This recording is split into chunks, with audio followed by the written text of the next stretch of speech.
இந்த காலத்துல எல்லாம் பொய் சொன்னால் தான் பிழைக்க முடியுங்கிறது ஒரு சில பேரோட நம்பிக்கை. ஒரு அப்பாவுக்கு தன் மகனுக்கு பொய் சொல்ல தெரியலையேங்கிற கவலை. பொய் சொன்னால் தான் இந்த உலகத்தில் பிழைக்கலாம், ஆனால் இவனுக்கு அது தெரியலையே, அதனால் இவனை அழைச்சிட்டு போய் நடுக்கடலில் விட்டுட்டு வந்துடுவோம் அப்படின்னு அழைச்சிட்டு புறப்பட்டான். கடற்கரைக்கு போனான். மகனுக்கு சந்தேகம், எங்கேப்பா என்னை அழைச்சிட்டு போகிறேன்னு கேட்டிருக்கான். கடலில் மீன் பிடிக்க கற்றுக் கொடுக்க போகிறேன் உனக்கு அப்படின்னானா. நான் ஏற்கனவே மீன் பிடிச்சிட்டேனேன்னானா இவன் மகன். எங்கே அதுன்னு கேட்டிருக்கான் அப்பங்காரன். சுட்டு சாப்பிட்டுட்டேன்ருக்கான் புள்ள. அப்பங்காரன் பார்த்தான், சரி நம்ம புள்ள பொழைச்சிக்கோ அப்படின்னு சொல்லி திருப்பி அழைச்சிட்டு வந்துட்டானா. ஒரு ஆள் அசையாமல் கிடக்கிறார். அவர் இருக்காரா போயிட்டாராங்கிறத எப்படி முடிவு பண்ணுறோம்?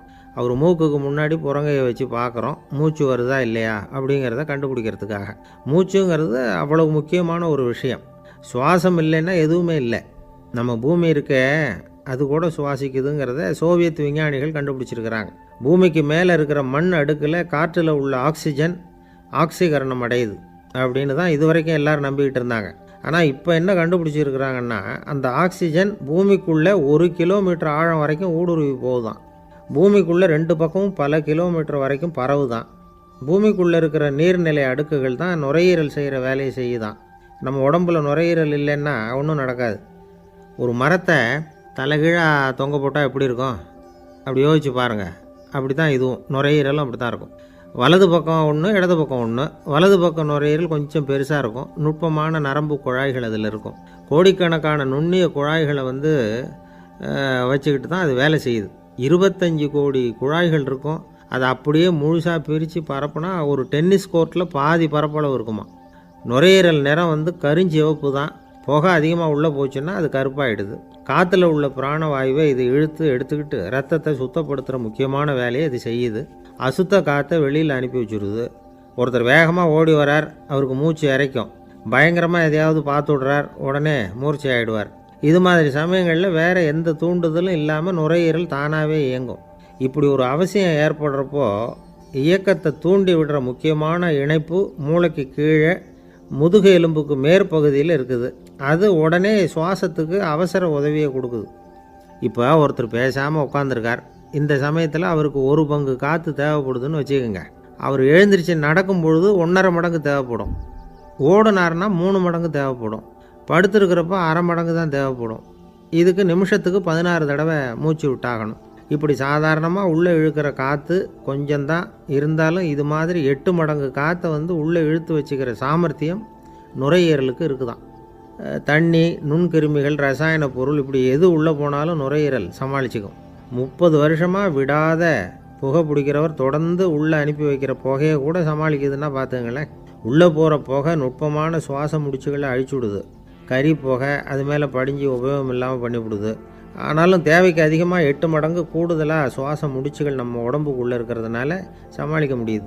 சமாளிக்க முடியலன்னா சில சமயம் மூச்சு திணறும். அதை ஒரு எச்சரிக்கையாக எடுத்துக்கிட்டு புகை பிடிக்கிற பழக்கத்தை விட்டுடணும். அதுதான் நல்லது. ஆனால் அப்படி யார் விடுறது? இணை பிரியாத 2 நண்பர்கள் இருந்தாங்களாம். 2 பேரும் விடாமல் சிகரெட்டு குடிக்கிறவங்க. அதில் ஒருத்தன் செத்து போட்டான். இன்னொருத்தன் அதுக்கப்புறம் 2 சிகரெட்டாக குடிக்க ஆரம்பித்தானா. ஏன் இப்படி பண்ணுறேன்னு கேட்டிருக்காங்க. நான் 1 சிகரெட்டு தான் குடிக்கிறேன், செத்து போன என்னுடைய ஃப்ரெண்டு இருக்கானே செத்து போனவன், அவனுக்காக இன்னொரு சிகரெட்டு குடிக்கிறேன் அப்படின்னு நானா. இது ரொம்ப ஆபத்து, விட்டுடு அப்படின்னு சொல்லியிருக்காங்க. சரின்னு ஒத்துக்கிட்டான். ஆனால் அதுக்கப்புறமும் 1 சிகரெட் வீதமாக குடிச்சிக்கிட்டே இருந்தான். சிகரெட்டு பழக்கத்தை நீ இன்னும் விடலையான்னு கேட்டாங்களாம். அந்த பழக்கத்தை நான் எப்போவோ விட்டுட்டேன், இப்போ நான் குடிக்கிறது என் ஃப்ரெண்டுக்காக அப்படின்னு நானா. இவங்கெல்லாம் எப்படி திருந்துறது? என்னை விட யோக்கியம் இந்த உலகத்தில் வேறு யாரும் இல்லை சார் அப்படின்னார் ஒருத்தர். அவரை விட அயோக்கியன் வேறு யாரும் இருக்க முடியாதுங்கிற முடிவுக்கு கேட்டவங்க வந்துட்டாங்களாம். மனுஷனுக்கு இருக்கிற ஒரு மிகப்பெரிய குறையே தன்கிட்ட இருக்கிற குறை அவனுக்கு தெரியாமல் போகிறது தான். ஆனால் அடுத்தவங்ககிட்ட இருக்கிற குறை இவனுக்கு தெளிவாக தெரிஞ்சிடும். ஒரு ஒட்டகம் ஒரு கொக்கை பார்த்து ஒரு கேள்வி கேட்டுதான். என்ன கேள்வி தெரியுமா? உன் கழுத்து ஏன் இப்படி வளைஞ்சி போயிருக்குது அப்படின்னு கேட்டிருக்கு. இதுக்கு உடம்பே வளைச்சல். இது போய் கொக்கை கிண்டல் பண்ணுது. இன்றைக்கி மனித சுபாவமும் கிட்டத்தட்ட இப்படி தான் இருக்குது. இந்த உலகத்தில் குறையில்லாத மனிதர்கள் யாரும் கிடையாது, நாம் உள்பட அப்படிங்கிறத முதல்ல நாம் நல்லா புரிஞ்சுக்கணும். ஒரு ஊரில் ஒரு விற்பனை நிலையம் இருந்தது. செல்ல பிராணிகளை விற்பனை செய்கிற நிலையம் அது. நாய், கிளி, பூனை இப்படி நிறைய வச்சு விற்பனை பண்ணிகிட்டு இருக்கிறாங்க. நாய்க்குட்டி விற்பனை செய்கிற பகுதியில் ஒரு சிறுவன் நின்றுக்கிட்டு இருந்தான். விற்பனை செய்கிற ஆளுகிட்ட விலை கேட்டுக்கிட்டு இருந்தான். அதோ இருக்குதே அந்த நாய்க்குட்டி என்ன விலை அப்படின்னு கேட்டானா. 1000 ரூபா அப்படின்னாரான். சரி அது வேணாம், இது என்ன விலைன்றிருக்கான். 500 ரூபா அப்படின்னாரான். இந்த சின்ன பையன் கையில் வச்சுருந்தது வெறும் 50 ரூபா தான். அதனால் இதை விட குறைச்சலாக கிடைக்குமான்னு பார்த்துருக்கான். அந்த கடையில் ஒரு மூலையில் சரியாக கவனிக்கப்படாமல் ஒரு நாய்க்குட்டி படுத்து கிடந்தது. பாவமாக கத்திக்கிட்டு இருந்தது. அதை பார்த்ததுமே இவனுக்கு அது ரொம்ப பிடிச்சி போச்சு. உடனே அந்த கடைக்காரரை பார்த்து, அதுவும் அந்த மூலையில் படுத்து கிடக்குதே அந்த நாய்க்குட்டி என்ன விலை அப்படின்னு கேட்டிருக்கான். தம்பி, அது ஒரு கால் ஊனம், அதனால் அது உன்னோட குதித்து விளையாடவோ ஓடுறதோ அதால் முடியாத காரியம் அப்படின்ட்டுருக்கார் அவர். அது தெரிஞ்சுதாங்க கேட்குறேன், அதோட விலை என்ன அதை மட்டும் சொல்லுங்களேன் அப்படின்ட்டுருக்கான். தம்பி, இது வந்து கால் ஊனம் உள்ள ஒரு நாய். இதை போய் காசு கொடுத்து வாங்கிறதுக்கு யாராவது பிரியப்படுவாங்களா? இதை நான் உனக்கு இலவசமாகவே தர்றேன், எடுத்துகிட்டு போ அப்படின்னாரான். இதை கேட்டதும் அந்த சிறுவனுக்கு கோவம் வந்துட்டு தான். நீங்கள் ஒன்றும் சும்மா கொடுக்க வேணாம், இந்தாங்க 50 ரூபா, இதை வச்சுக்கிட்டு நாய்க்குட்டியை கொடுங்க அப்படின்ட்டுருக்கான். அவருக்கு ஒன்றும் புரியல, ஆச்சரியமாக இருந்தது. சரின்னு பணத்தை வாங்கிட்டு நாய்க்குட்டியை தூக்கி கொடுத்தார். அந்த சிறுவன் அந்த நாய்க்குட்டியை 2 கையாலையும் வாங்கினா, மார்போடு பிரியமாக சேர்த்து அணைச்சிக்கிட்டான். தெருவில் இறங்கி நடக்கிறான். அப்படி நடக்கும்பொழுது தான் பார்க்குறார், கடைக்காரர் வந்து ஆச்சரியமாக அவனை பார்க்குறார். அப்போ தான் அவருக்கு ஒரு விஷயம் புரியுது. அந்த சிறுவன் தெருவில் நாய்க்குட்டியை மார்போடு அணைச்சிக்கிட்டு விந்தி விந்தி நடந்து போய்கிட்டு இருக்கிறான். ஆமாம், அவனுக்கும் ஒரு கால் ஊனம். இந்த நாய்க்குட்டியை யாருமே வாங்க மாட்டாங்கன்னு நினச்சிக்கிட்டு இருந்தார். குறையுள்ள அதுக்கும் ஒரு எஜமானன் கிடச்சிட்டான். அதனால் ஊனம் ஒரு குறை இல்லை அப்படிங்கிற உண்மையை அந்த கடைக்காரர் புரிஞ்சுக்கிட்டாராம். நம்மால் ஒருத்தர் கொஞ்சம் வயசானவர், எழுந்திரிச்சு சரியாக நடக்க முடியாது, சாய்வு நாற்காலியிலேயே எப்பவும் உட்காந்துருப்பார். அவர் தனக்கு துணையாக ஒரு நாயை பக்கத்தில் வச்சுருந்தார். அதுவும் ரொம்ப வயசான ஒரு நாய், எழுந்திரிக்கவே சிரமப்படும், நடக்கவும் முடியாது.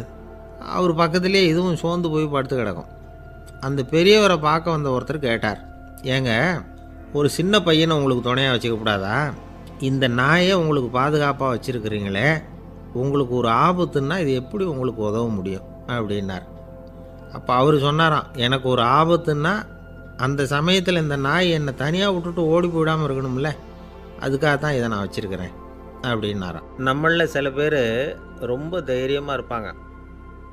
நாம் கூட சொல்கிறது உண்டு, அந்த ஆளுகிட்ட வர்றதுக்கு எமன் கூட பயப்படுவான் அப்படின்னு சொல்கிறது உண்டு. தைரியசாலிகளை நெருங்கிறதுக்கு எமன் பயப்படுவான் அப்படின்னு சொல்கிறது உண்மை தான். அது பொய் இல்லை. மன வலிமை இருக்குது பாருங்கள், அது மனுஷனை காப்பாற்றும். இது வந்து மருத்துவ ரீதியான உண்மை. உடல் கோளாறுகள் மன ஆரோக்கியத்தை பாதிக்கும். மன எழுச்சி, மன போராட்டம் இதெல்லாம் வந்து உடல் இயக்கத்தில் மாறுதலை உண்டாக்குது. சில வகையான நோய்களுக்கும் மனசுக்கும் இருக்கிற சம்பந்தம் என்னங்கிறத பற்றியெல்லாம் இப்போ ஆராய்ச்சி பண்ணுறாங்க.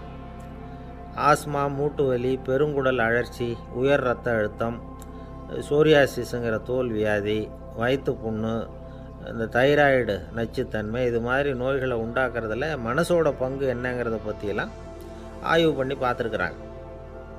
எதுக்கு எடுத்தாலும் சோர்ந்து போகிறது, தோண்டு போகிறது, இப்படிப்பட்ட மனவாகு, அதோட யாரும் நமக்கு உதவ முடியாது அப்படிங்கிற மனோபாவம், கைவிடப்பட்ட மனநிலைமை, இதெல்லாம் வந்து நோயோட தீவிரத்தை ரொம்ப அதிகரிக்க செய்யுதான். இவங்கெல்லாம் அந்த கை கால் வலிக்குது, உடம்பு அசதியாக இருக்குது, தூக்கம் வரல, முதுகு வலிக்குது, உடம்பில் வந்து உணர்ச்சி குறையுது, கை கால் விரல்லாம் மரத்து போகுது, இப்படி ஏதாவது சொல்லிக்கிட்டு டாக்டர்களை தேடி வந்துக்கிட்டு இருப்பாங்க. நெஞ்சு வலி வந்து யாருக்கு வருது தெரியுமா? பதற்றம், போட்டி மனப்பான்மை, அளவுக்கு அதிகமான வேகம், துடிப்பு, பேராசை, இதுலேயும் கட்டுப்பாடு, நேரம் தவறாமை, அப்புறம் இதெல்லாம் வந்து உள்ள மனவாக உள்ளவங்க இருக்கிறாங்கல்ல, அவங்க பெரும்பாலும் நெஞ்சு வலிக்கு ஆளாயிடுறாங்களாம். ஃப்ரீட்மேன் அப்படிங்கிறவர் நிறைய ஆராய்ச்சியெல்லாம் பண்ணி பார்த்துட்டு இதை உறுதிப்படுத்தியிருக்கிறார். அவர் பண்ணின ஆராய்ச்சியில் என்னெல்லாம் தெரிய வந்தது தெரியுமா? பொறுப்பு அதிகம் உள்ளவங்களுக்கு கண்டிப்பாக ரத்த அழுத்தம் வரும், அதிகமாக இருக்குமா. அதே மாதிரி கண்டிப்பாக இருக்கிறாங்கல்ல, அவங்களுக்கும் ரத்த அழுத்தம் அதிகரிக்குமா. ரத்த அழுத்தம் தனக்கு அதிகமாக இருக்குங்கிறத தெரிஞ்சுக்கிட்டவங்க தலைவலி, மயக்கம், இந்த தலை சுத்தல், அசதி, இது மாதிரியான உணர்வுகளை வந்து அவங்களுக்கு வந்துடும், அது மாதிரி உணர்வு. ஆனால் உண்மை என்ன தெரியுமா? இதெல்லாம் வந்து ரத்த அழுத்தத்தினால இல்லை. ரத்த அழுத்தம் கட்டுப்பாட்டுக்குள்ளே இருந்தால் கூட இவங்க இப்படி நினைக்கிறாங்களாம். இதுக்கு காரணம் மனசு தான் அப்படிங்கிறார் அவர். சில பேர் எப்படி தெரியுமா? ஒருத்தர் வந்து மாரடைப்பால் இறந்து போனார் அப்படின்னு கேள்விப்பட்டால் போதும், இறந்து போகிறதுக்கு காரணம் இதயம்தான் அப்படிங்கிற பீதியால் இதய தளர்ச்சி அப்படிங்கிற மனநோயால் பாதிக்கப்படுறார். இவங்கெல்லாம் அடிக்கடி தங்களுடைய இதய பகுதியை தொட்டு பார்த்துக்குவாங்க, நாடியை பிடிச்சி பார்த்துக்குவாங்க. அடிக்கடி மூச்சை உள்ளுக்கு இழுத்து வெளியில் விட்டு வலி வருதா அப்படின்னு பார்த்துக்கிட்டு இருப்பாங்க.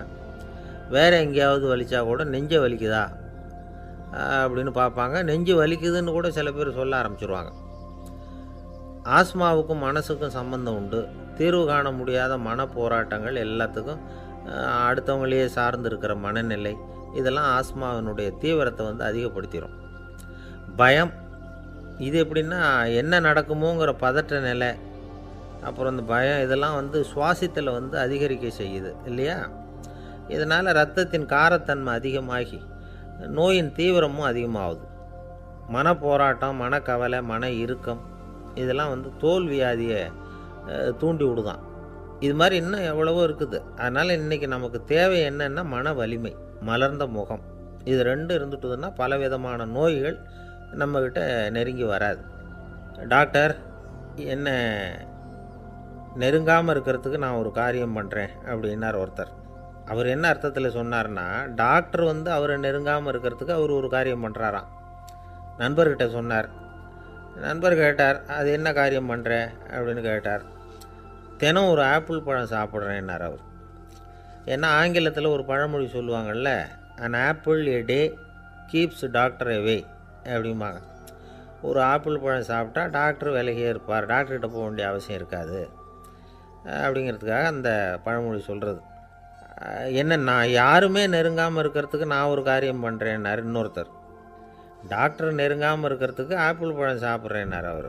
என்னை யாருமே நெருங்காமல் இருக்கிறதுக்கு நான் ஒரு காரியம் பண்ணுறேன்னார் இன்னொருத்தர். அது என்னன்னு கேட்டோம். தினம் ஒரு பூண்டு சாப்பிட்றேன்னார்.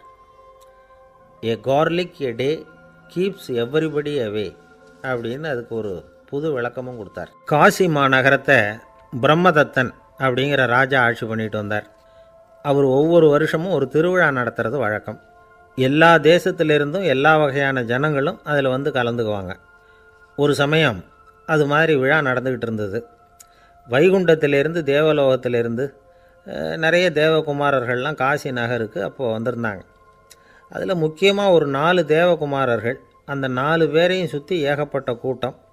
அப்படி என்ன விசேஷம் அவங்கக்கிட்ட அப்படின்னா, மற்றவங்களை விட அவங்க முகம் அழகாக இருந்ததா அப்படி பார்த்தா அப்படியும் இல்லை. அவங்க அணிஞ்சிருந்த மலர் மாலைகள் தான் அதுக்கு காரணமாக. அந்த மலர்கள்லேருந்து அப்படி ஒரு அபூர்வமான நறுமணம். இதுக்கு முன்னாடி இப்படி ஒரு நறுமணத்தை அந்த ஊர் ஜனங்க அனுபவிச்சதே இல்லை. அதுதான் அந்த 4 பேரையும் சுற்றி கூட்டம். எல்லாரும் கேள்வி கேட்க ஆரம்பித்தாங்க.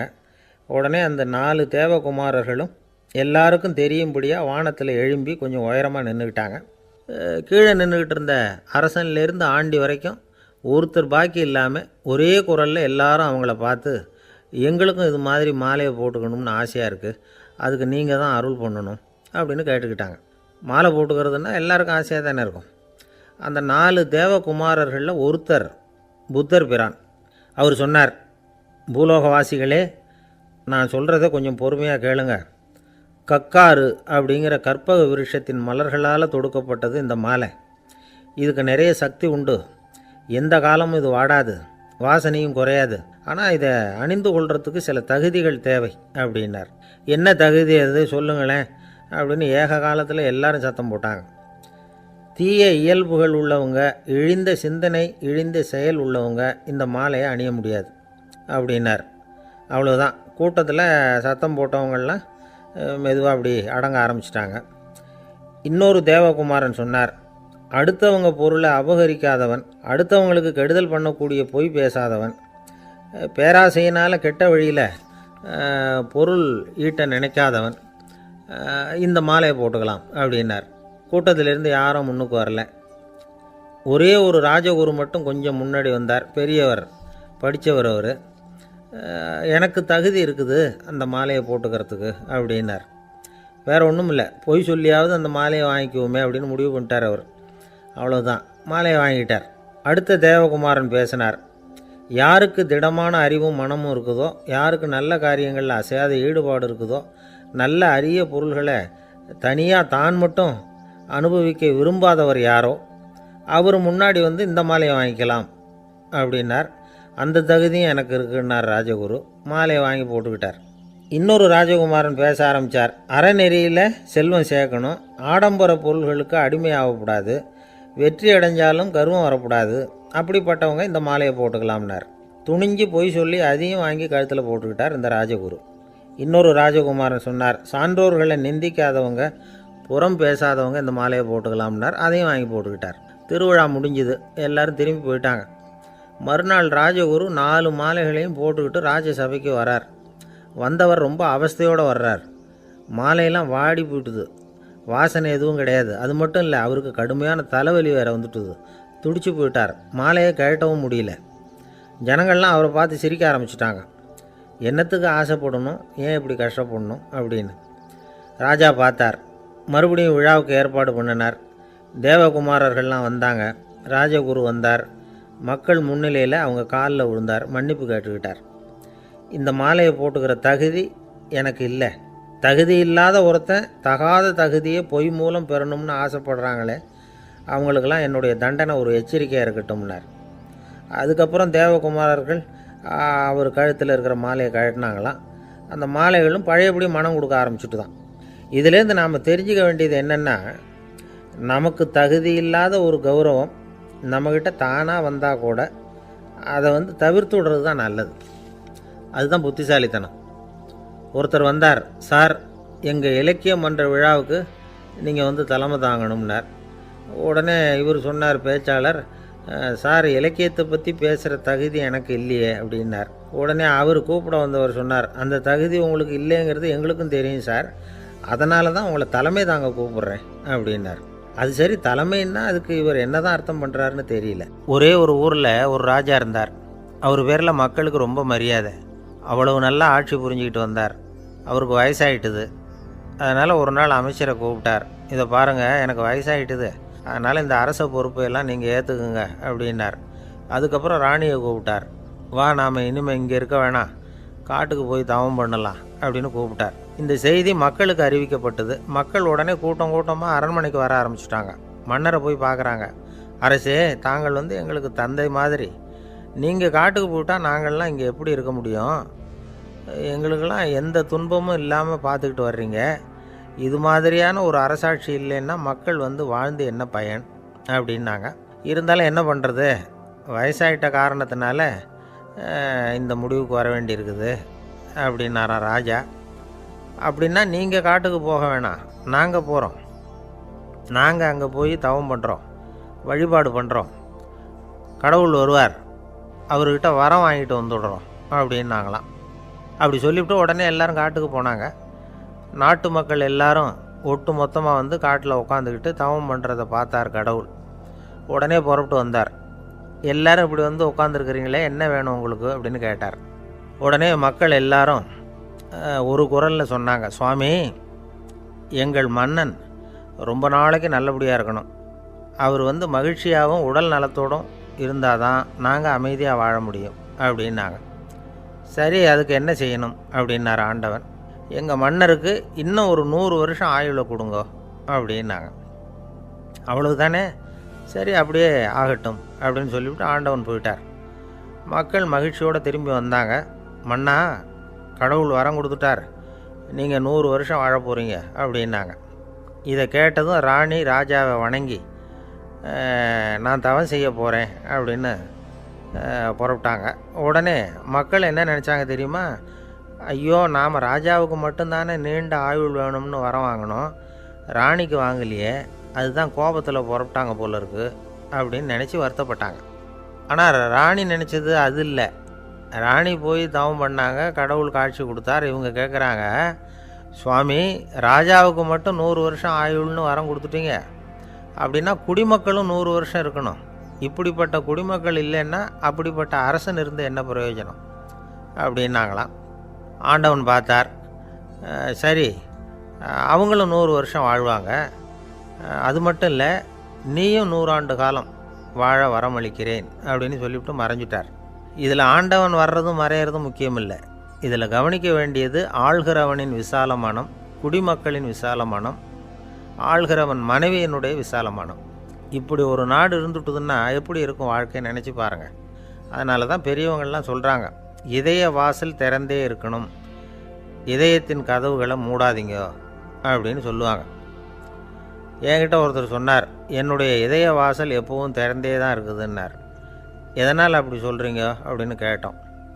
டாக்டரே சொல்லிவிட்டார், என்னுடைய இதயத்தில் ஒரு ஓட்டை இருக்குது அப்படின்னு, வால்வு சரியில்லையா அப்படிங்கிறார். அளவுக்கு மிஞ்சினால் அமிர்தமும் நஞ்சு அப்படின்னு சொல்லுவாங்க. அது உண்மைதான். ஒருத்தருக்கு அளவுக்கு மீறிய புகழ் வந்துட்டுதுன்னு வச்சுங்க, அது கூட ஆபத்தாக போயிடுறது உண்டு. பழங்காலத்துல எல்லாம் கிரேக்க தேசத்தில் ஒரு பழக்கம் உண்டாம். அதாவது யாராவது ஒருத்தரை நாடு கடத்தணும்னா அதுக்கு ஒரு வழி உண்டு. அதாவது ஒருத்தரை நாடு கடத்தணும்னு மக்கள் விரும்புகிறாங்கன்னு வச்சுங்களேன், அவர் பேரை ஒரு மண்பாண்ட ஓட்டுச்சில்லில் எழுதி அதை ஒரு குறிப்பிட்ட பொது இடத்துல போட்டுற வேண்டியது, அவ்வளவுதான். இது மாதிரி பல பேர் போட்டுக்கிட்டே இருப்பாங்க, எல்லாம் அப்படியே குவிஞ்சு போயிடும்.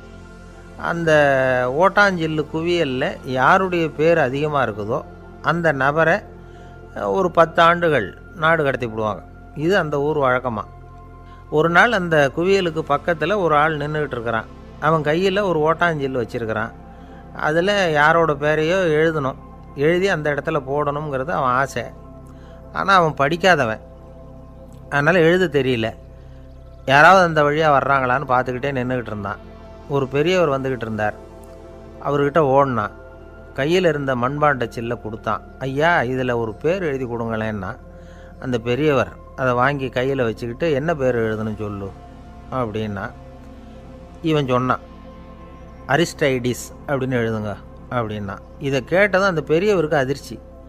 ஏன்னா அவர் தான் அரிஸ்டைடிஸ், தத்துவ மேதை அரிஸ்டைடிஸ் அவர். இருந்தாலும் நான் தான் அதுங்கிறத காட்டிக்காமல் அந்த ஆளுகிட்ட கேட்டார், அது சரிப்பா, அரிஸ்டைடிஸுங்கிற பேரை எழுத சொல்கிற, அவர் உனக்கு என்ன கெடுதல் பண்ணார், அவர் பேரை இதில் எழுத சொல்கிறியே அப்படின்னு கேட்டிருக்கார். அதுக்கு இவன் சொன்னானா, அவர் எனக்கு எந்த கெடுதலும் பண்ணலை, அவரை நான் பார்த்தது கூட இல்லை அப்படின்ட்டுருக்கான். அப்புறம் எதுக்காக அவரை நாடு கடத்தணும்னு நீ ஆசைப்படுற அப்படின்னு கேட்டிருக்கார். இப்போ அந்த ஆள் சொல்கிறான், அரிஸ்டைடஸை பற்றி எல்லாரும் பேசுகிறாங்க, அவர் ரொம்ப நல்லவர், அவர் ஒரு பெரிய அறிவாளிங்கிறாங்க, அவர் ஒரு பெரிய வள்ளல், பேரறிஞர், இப்படி எல்லாரும் சொல்கிறத கேட்டு கேட்டு எனக்கு ரொம்ப அலுத்து போயிட்டுது, அதனால தான் வெறுப்பாயிட்டேன் அப்படின்னு நானும். இதிலேருந்து என்ன தெரியுது, நாம் நல்லவனாக இருக்கிறதுல ஒன்றும் இடைஞ்சல் இல்லை.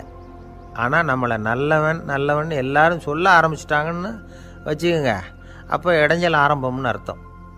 எதுவுமே அளவுக்கு மிஞ்சி போகாமல் பார்த்துக்க வேண்டியது ரொம்ப அவசியம். அளவுக்கு அதிகமாக ஆசைப்படாதவங்களில் ஆப்ரஹாம் லிங்கனும் ஒருத்தரான். அவர் ஒரு தடவை தன்னுடைய நண்பர்கள்கிட்ட பேசிக்கிட்டு இருந்தாராம். ஒருத்தர் கேட்டிருக்கார், ஒரு மனுஷனுக்கு கால்கள் எவ்வளோ உயரம் இருக்கணும் அப்படின்னு கேட்டாராம். இதுக்கு ஆப்ரஹாம் லிங்கன் சொன்னாராம், அது என்ன, இடுப்புலேருந்து தரையை தொடுற அளவுக்கு உயரம் இருந்தால் போதும் அப்படின்னாராம். ஒரு ஜென் துறவி, அவருக்கு ரொம்ப வயசாகிட்டுது, கடைசி காலம். நண்பர்களெல்லாம் கூப்பிட்டார். நண்பர்களே, நான் வித்தியாசமான முறையில் சாகணும்னு ஆசைப்படுறேன், அதுக்கு ஏதாவது யோசனை சொல்லுங்களேன் அப்படின்னு கேட்டாராம். நண்பர்கள் சிரித்தாங்க. என்ன பேச்சு பேசுகிறீங்க, சாவறதுங்கிறது என்ன விளையாட்டுத்தனமான காரியமா அப்படின்னு கேட்டிருக்காங்க. அந்த துறவி கொஞ்ச நேரம் யோசனை பண்ணார். அப்புறம் கேட்டாராம், இது வரைக்கும் யாராவது நடந்துக்கிட்டே இறந்துருக்குறாங்களா அப்படின்னாராம். எல்லாரும் இல்லைன்னாங்களாம். ஒருத்தர் மட்டும் சொல்லியிருக்கார், அப்படியும் ஒருத்தர் இறந்துருக்கிறதாக ஒரு கதையில் படிச்சிருக்கிறேன், ஒரு ஞானியால் தான் அப்படியெல்லாம் செய்ய முடியும் அப்படின்னு அவர் சொன்னாராம். சரி, அப்படின்னா அந்த முறை நமக்கு வேணாம், நின்றுக்கிட்டே யாராவது உயிரை விட்டுருக்காங்களா அப்படின்னு விசாரித்தாராம். அப்படியும் ஒருத்தர் இறந்துருக்கிறார் அப்படின்னாங்களாம். மறுபடியும் அந்த துறவி யோசனை பண்ணியிருக்கிறார், ஏதாவது வித்தியாசமான முறையில் நாம் போகணும் அப்படிங்கிறது அவருடைய விருப்பம். மனிதன் எப்படி வாழ்கிறானோ அப்படி இறப்பது தான் நல்லது. சரி, யாராவது தலைகீழாக யோகம் செய்யும் நிலையில் இறந்துருக்கிறாங்களா அப்படின்னு விசாரித்தாராம். நண்பர்கள் சிரித்தாங்க. தலைகீழாக நின்னபடி இறந்ததாக நாங்கள் கேள்விப்பட்டதே இல்லை, அது முடியாத காரியம் அப்படின்ட்டுருக்காங்க. இப்போ அந்த துறவிக்கு திடீர்னு உற்சாகம் வந்துட்டுது. உடனே எழுந்திரிச்சார், தலைகீழாக நின்னார், அப்படியே உயிரை விட்டுட்டார்.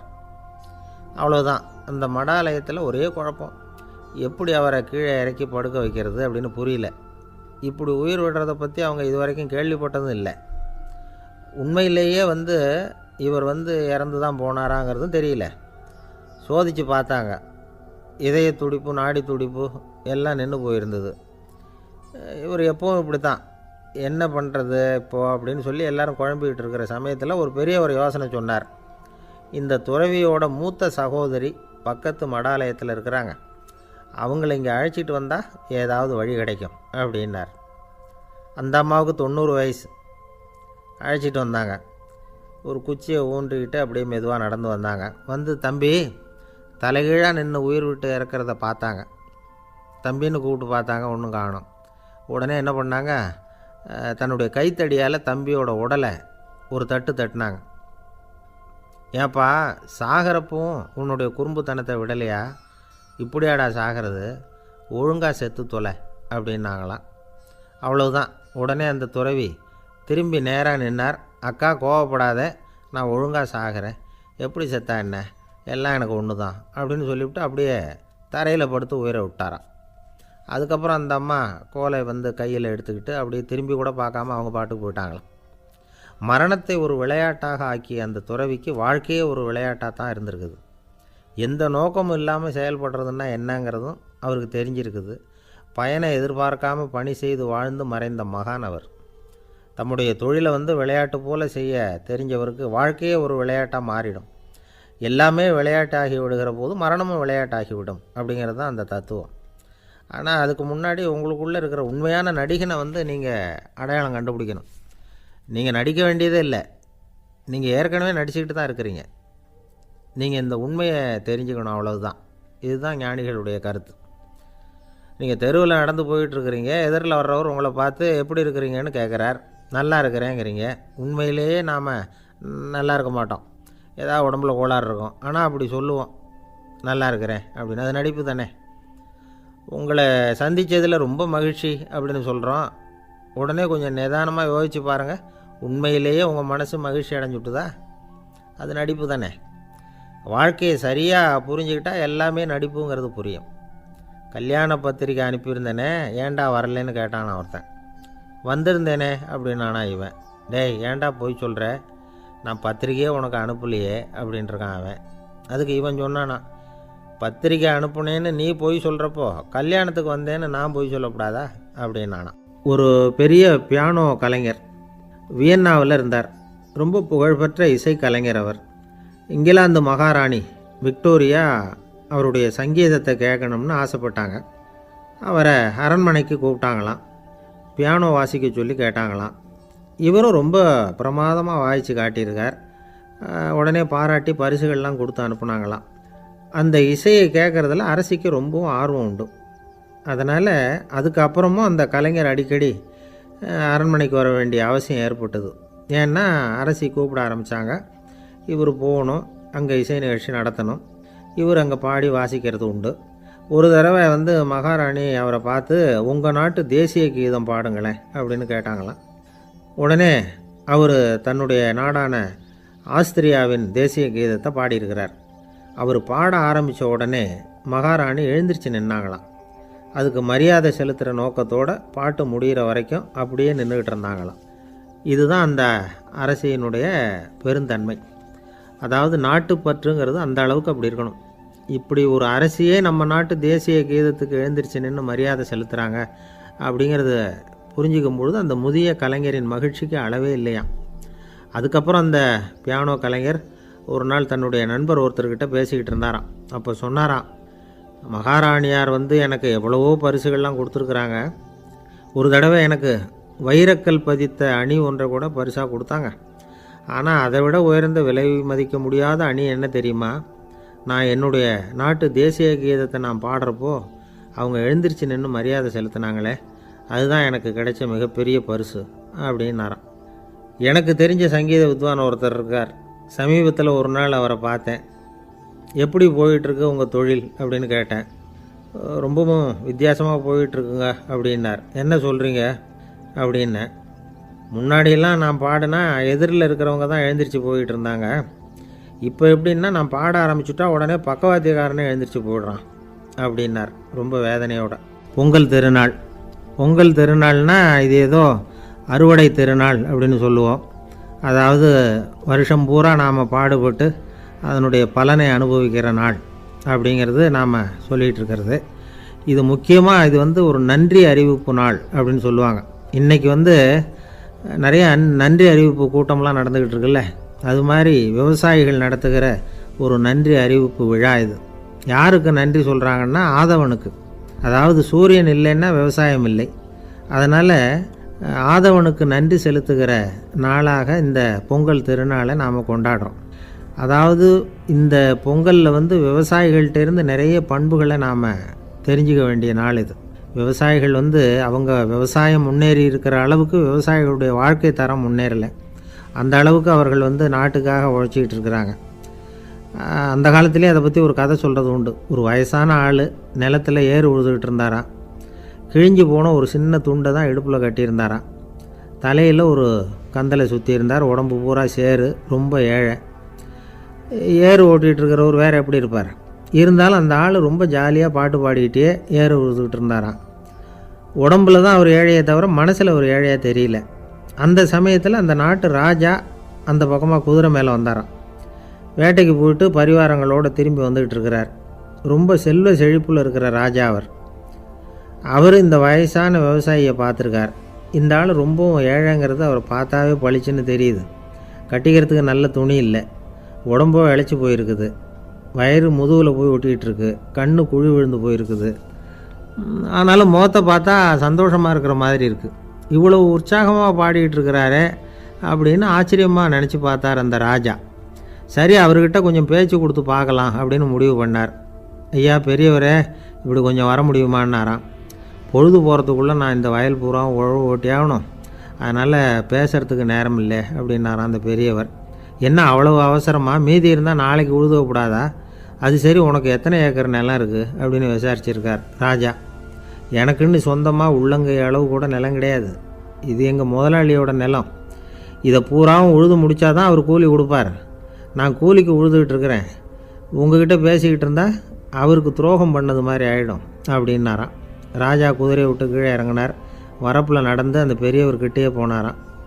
சரி, ஒரு நாள் பூரா உழுதா உனக்கு எவ்வளவு கூலின்னு கேட்டிருக்கார். 8 அணா கூலி கிடைக்கும்னாராம் அவர்.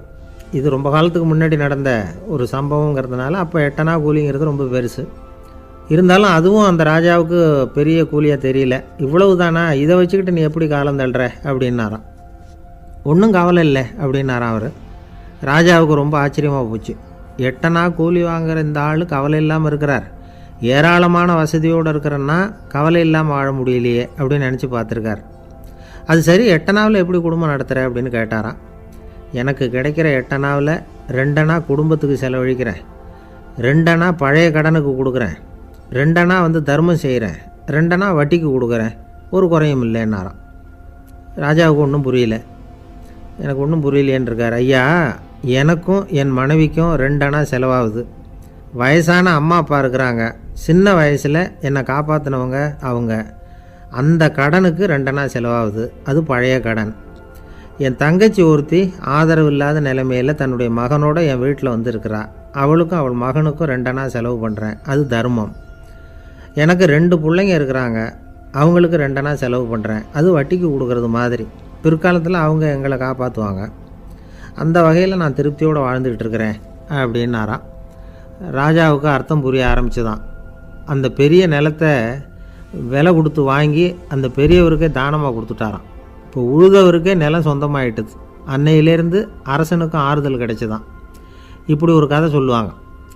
8 அணா வருமானத்தை வச்சுக்கிட்டு எப்படி காலத்தை தள்ளுறதுன்னு சொல்கிறதுக்காக இந்த கதையை சொல்கிறதாக யாரும் தப்பாக நினச்சிக்கக்கூடாது. கிடைக்கிறத எப்படி பங்கு போடுறார், எப்படி திருப்தியாக வாழறார் அப்படிங்கிறது தான் முக்கியம். அது மாதிரி இன்றைக்கு இந்த பொங்கல் திருநாளில் உழவர்கள் மனசு மகிழ்ச்சியாக இருந்ததுன்னா அது எல்லாரும் மகிழ்ச்சியாக இருக்கிறது மாதிரி அர்த்தம். அதனால் அவர்கள்ட்டேருந்து நாம் வந்து பாடம் கற்றுக்கணும். சில உழவர்கள் வந்து தங்கள் நிலத்தில் விளையிறத தாங்கள் சாப்பிட மாட்டாங்க, அடுத்தவங்கள்ட்ட விற்றுட்டு சந்தையில் போய் வேறு அரிசி வாங்கிட்டு வந்து தான் இவங்க சாப்பிடுவாங்க. அப்படிப்பட்ட விவசாயிகள்லாம் இது உண்டு. பங்கிடுகிற பண்பை உழவர்கள்ட்டேருந்து கற்றுக்கொள்ளுங்கள் அப்படிம்பாங்க. ஒரு ஆள் நிம்மதியாக மகிழ்ச்சியாக இருந்தானா, உங்கள் நிம்மதிக்கும் மகிழ்ச்சிக்கும் என்ன காரணம்னு கேட்டிருக்கார் இன்னொருத்தர். என்கிட்ட இருந்தது பூராவையும் என் பிள்ளைங்களுக்கு சமமாக பங்கு போட்டு கொடுத்துட்டேன், எனக்குன்னு எதுவுமே வச்சுக்கல, அதுதான் நிம்மதிக்கு காரணம்ன்றிருக்கான். உங்ககிட்ட இருந்தது எவ்வளவு இருந்தது அப்படின்னு கேட்டிருக்காரு அவர். மொத்தமாக ஒரு 50,000 ரூபா இருக்கும். அப்படின்னு இருக்கான். அவ்வளவும் பணமாகவே இருந்ததா அப்படின்னு கேட்டிருக்காங்க அவங்க. இல்லைங்க, அவ்வளவும் கடன், அதை தான் பிரித்து கொடுத்துருக்கேன் பிள்ளைங்கக்கிட்ட அப்படின்னு நானும். அவன் எது ரொம்பவும் கஷ்டமான காரியம் அப்படின்னு கேட்டார் ஒருத்தர். ஒருத்தருக்கு ஒருத்தர் சண்டை போடாமல் இருக்கிறது தான் ரொம்ப கஷ்டமான காரியம் அப்படின்னு தோணுது. ஒரு நாட்டுக்கும் இன்னொரு நாட்டுக்கும் சண்டை, நாட்டுக்குள்ளேயே ஒரு குரூப்புக்கும் இன்னொரு குரூப்புக்கும் சண்டை. ஏன் சண்டை போட்டுக்கிறீங்கன்னு கேட்டு பாருங்கள். நாங்கள் சமாதானத்துக்காக தான் சண்டை போட்டுக்கிறோம் அப்படிம்பாங்க. வாழறதுக்காக பிறந்த மனுஷன் லட்சியத்துக்காக உயிரை விட தயார் அப்படின்னு சொல்லிகிட்டு இருப்பான். அப்படி உயிரை விடுறவங்கள நாமளும் பாராட்டுவோம். ஆனால் ஒன்றுமில்லாத விஷயங்களுக்கெல்லாம் சண்டை போடுறவங்களெல்லாம், அப்படிப்பட்டவங்களையும் சரி உயிரை விடுறவங்களையும் சரி என்னென்னு சொல்கிறது, யுத்தங்களாலேயும் சண்டைகளாலேயும் நாம் அடையிறது என்னங்கிறது ஒரு பக்கம் இருக்கட்டும், இழக்கிறது என்ன தெரியுமா? ஏராளமான உயிர்கள். ரத்தம் சிந்துறதுக்கு நான் தயார் அப்படின்னு மார்தட்டி சொல்லலாம். ஆனால் ரத்தம் சிந்தினா உயிர் காத்துக்கிட்டு இருக்க தயார் இல்லை. அதாவது உயிர் நமக்காக காத்துக்கிட்டு இருக்க தயார் இல்லை. இழக்கிற ரத்தத்தை ஈடுகட்டினா தான் உயிரை காப்பாற்ற முடியும். அதனால் இது சம்மந்தமாக ஆராய்ச்சி செய்கிற கட்டாயம் ஏற்பட்டு போச்சு. அதோட விளைவாக புதுசாக ஒன்றை கண்டுபிடிச்சிருக்கிறாங்க. அதுதான் செயற்கை இரத்த பொடி. இப்போ இந்த திடீர் சாம்பார் பொடி, திடீர் ரசப்பொடி, திடீர் காப்பி பொடி இப்படிலாம் சொல்கிறோம்ல, அது மாதிரி இது திடீர் இரத்த பொடி. இஸ்ரேல் ஒரு சின்ன நாடு, மக்கள் தொகை குறைச்சல், அதோட போர்கள் வேறு. அதனால் காயம்பட்டவங்களை காப்பாற்றியே தீர வேண்டிய கட்டாயம். காப்பாற்றணும்னா ரத்த இழப்பை தடுக்கணும். அப்படின்னா உடனடியாக புது ரத்தம் செலுத்தி ஆகணும். திடீர்னு ரத்தம் வேணும்னா எங்கே போகிறது? அதுவும் கிடைக்கிற ரத்தம் சேர்கிற குரூப்பாக இருக்கணும். ஒரு வேடிக்கை பார்த்தீங்களா, நான் வேறு குரூப்பு நீ வேறு குரூப்புன்னு இவன் சண்டை போடுறான். இதில் அடிபட்டவனுக்கு ரத்தம் கொடுக்க போனால் அதுலேயும் அது வேறு வேறு குரூப்பாக இருக்குது. அது ரத்தமும் வேறு வேறு குரூப்புன்னு சொல்லிகிட்டு இருக்குது. எந்த குரூப்பு ரத்தம் வேணும், அது உடனடியாக கிடைக்கலன்னா என்ன பண்ணுறது?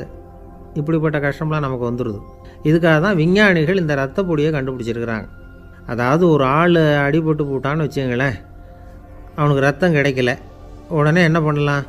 இந்த சுத்தப்படுத்தப்பட்ட தண்ணீரை கொஞ்சம் எடுத்துக்க வேண்டியது, அதில் இந்த ரத்த பொடியை கரைக்க வேண்டியது. இப்போ இந்த செயற்கை ரத்தம் தயாராகிட்டுது.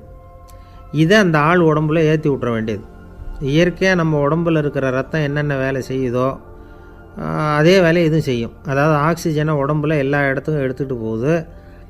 அந்த வேலையை இந்த செயற்கை ரத்தமும் செஞ்சுடுது. ஆனால் ஒரு விஷயம், இந்த செயற்கை ரத்தம் ஒரு அவசரத்துக்கு தான் உபயோகப்படுத்தலாம், ஒரு முதல் உதவி மாதிரி. அதை அப்படியே நிரந்தரமாக விட்டுற முடியாது. பின்னாடி தேவையான குரூப்பு உண்மையான ரத்தம் கிடைச்ச உடனே அதை செலுத்திக்கணும். உண்மையான ரத்தத்தை 20லேருந்து 40 நாள் வரைக்கும் தான் பாதுகாக்க முடியும். அதுவும் குளிர்பதன பெட்டியில். அதுக்குள்ளே உபயோகப்படுத்தலைன்னா அது வீணாக போயிடும். இந்த ரத்த பொடி அப்படி இல்லை, எவ்வளோ நாள் வேணும்னாலும் அப்படியே வச்சுருக்கலாம். குளிர்பதன பெட்டியும் தேவையில்லை. ஆனால் ஒன்று, இது தண்ணியில் கலந்து செயற்கை ரத்தமாக ஆக்கிவிட்டா அதோட வலு 72 மணி நேரம் தான். அதாவது 3 நாள். அதுக்குள்ளே அந்த ஆசாமியை எங்கேயாவது ஆஸ்பத்திரிக்கு தூக்கிட்டு போய் உண்மையான ரத்தத்தை கொடுத்துடணும். சண்டையில் அடிபடுறவங்க, சாலை விபத்தில் அடிபடுறவங்க, இவங்களுக்கெல்லாம் அவசரத்துக்கு கை கொடுத்து உதவுறது இந்த செயற்கை ரத்த பொடி. அதுக்கப்புறம் நாம் கொடுக்குற ரத்தம் தான் அவங்கள காப்பாற்றணும். இன்றைக்கி ரத்தத்தை தானமாக கொடுக்க தயாராக இருக்கிற நல்ல உள்ளங்கள் ஏராளம். எவ்வளவு ஆக்சிடெண்ட்டு, ஆப்ரேஷன், இதில் சம்மந்தப்பட்டவங்களை காப்பாற்றுறது நாம் தானமாக கொடுக்குற ரத்தம் தானே. ஒரு ஆக்சிடெண்ட்டு, ஒரு ஸ்கூட்டர் ஒரு ஆள் மேலே மோதி விட்டுது, பார்த்து வரக்கூடாதா அப்படின்னா அந்த ஆள், நீ தான் பார்த்து நடக்கணும், ஏன்னா 20 வருஷமாக நான் அந்த ஸ்கூட்டரை ஓட்டிக்கிட்டு இருக்கிறேன் அப்படின்னானா இவன். இதுக்கு அவன் சொன்னானா, நீ தான் பார்த்து ஓட்டணும், ஏன்னா 40 வருஷமாக நான் இப்படி நடந்துக்கிட்டு இருக்கிறேன் அப்படின்னானா. ஒரு ஊரில் ஒரு ராஜா இருந்தார். பெரிய அரண்மனையில் தான் இருக்கிறார். எல்லா வசதியும் இருந்தது. இருந்தாலும் அவர் எல்லாரும் சொல்கிறது எப்படி தெரியுமா? பிச்சைக்கார ராஜா. அப்படி ஒரு பேர் அவருக்கு நிலச்சி போச்சு. ஜனங்களும் சரி, மற்ற தேசங்களில் உள்ளவங்களும் சரி, அவர் அந்த பேர் சொல்லியே குறிப்பிடுறது வழக்கமாக போட்டுது. இது அவருக்கு ரொம்ப கவலையாக போச்சு. என்ன இது, நம்மளை தேடி வர்றவங்களுக்கெல்லாம் நாம் சோறு போடுறோம், நம்ம புகழ்ந்து பாடல் ஏற்றி கொண்டு வர்ற புலவர்களுக்கெல்லாம் அவங்க எப்படி வந்தாலும் ஒருவேளை சோறு போடணுங்கிறது உத்தரவு. இவ்வளவுலாம் செஞ்சும் நம்மளை போய் பிச்சைக்கார ராஜான்னு எல்லாரும் சொல்கிறாங்களே, அது ஏன், எதுக்காக இப்படி சொல்கிறாங்க? இதுதான் ராஜாவுக்கு குழப்பம். சரி, இதை பற்றி நம்ம அமைச்சர்கள்கிட்ட கேட்கலாமா அப்படின்னு யோசனை பண்ணார். இந்த விஷயத்தை போய் அவங்கக்கிட்ட எப்படி கேட்குறதுன்னு அவருக்கு தயக்கமாக இருந்தது. கௌரவ குறைச்சலாக தெரிஞ்சுது அவருக்கு. சரி, சாதாரண குடிமக்கள்கிட்ட இதை பற்றி கேட்கலாமா அப்படின்னு யோசனை பண்ணார். கேட்கலாம், ஆனால் அவங்க யாரும் ராஜா முன்னாடி வந்து நின்று தைரியமாக பேசக்கூடிய அளவுக்கு இல்லை. ராஜாவோட குழப்பம் நாளுக்கு நாள் அதிகமாக போச்சு. கடைசியாக அவர் ஒரு முடிவுக்கு வந்தார். அதாவது இதை பற்றி ஒரு பிச்சைக்காரங்கிட்டே கேட்டு பார்த்துட்டா என்ன. இதுதான் அவர் பண்ண முடிவு. உடனே மாறு வேஷம் போட்டுக்கிட்டு நகர்வலம் போனார். ஒரு பிச்சைக்காரனை கண்டுபிடிச்சார். இதை பாருப்பா, நம்ம ராஜாவை எல்லாரும் பிச்சைக்கார ராஜான்னே சொல்கிறாங்களே, அதுக்கு என்ன காரணமாக இருக்கும் அப்படின்னு கேட்டார். அதுக்கு அவன் சொல்கிறான், இதுக்கான பதிலை இன்னும் ஒரு 30 நாளில் சொல்கிறேன் அப்படின்னா. உடனே இவருக்கு சந்தோஷம். உண்மையை அவங்ககிட்ட சொன்னார். நான் வேறு யாரும் இல்லை, நான் தான் இந்த நாட்டு ராஜா. இப்போ நீ என் கூடவே வந்துடும், அரண்மனையிலேயே தங்கிக்கோ. 30 நாள் கழித்து எனக்கு பதில் சொல்லிவிட்டு அதுக்கப்புறமா நீ போகலாம் அப்படின்னு சொல்லி அழைச்சிட்டு வந்துட்டார். அரண்மனையில் ஒரு மூலையில் அவன் தங்கறதுக்கு இடம் கொடுத்தார். தினம் 2 வேளையும் இவனுக்கு சோறு போடுங்க அப்படின்னு உத்தரவு போட்டார். ராஜா கொடுத்த இடத்துல போய் உக்காந்துக்கிட்டான் அந்த பிச்சைக்காரன். தினமும் அந்த அரண்மனையில் நடக்கிறதையெல்லாம் கவனிச்சிக்கிட்டு வந்தான். வேளைக்கு சாப்பாடு வரும், சாப்பிட்டுக்கிட்டு இருக்கான். இப்படி 30 நாள் முடிஞ்சுது. ராஜா வந்தார். என்ன, என்னோட கேள்விக்கு பதில் என்னன்னு கண்டுபிடிச்சிட்டியான்னார். கண்டுபிடிச்சிட்டேன்னா.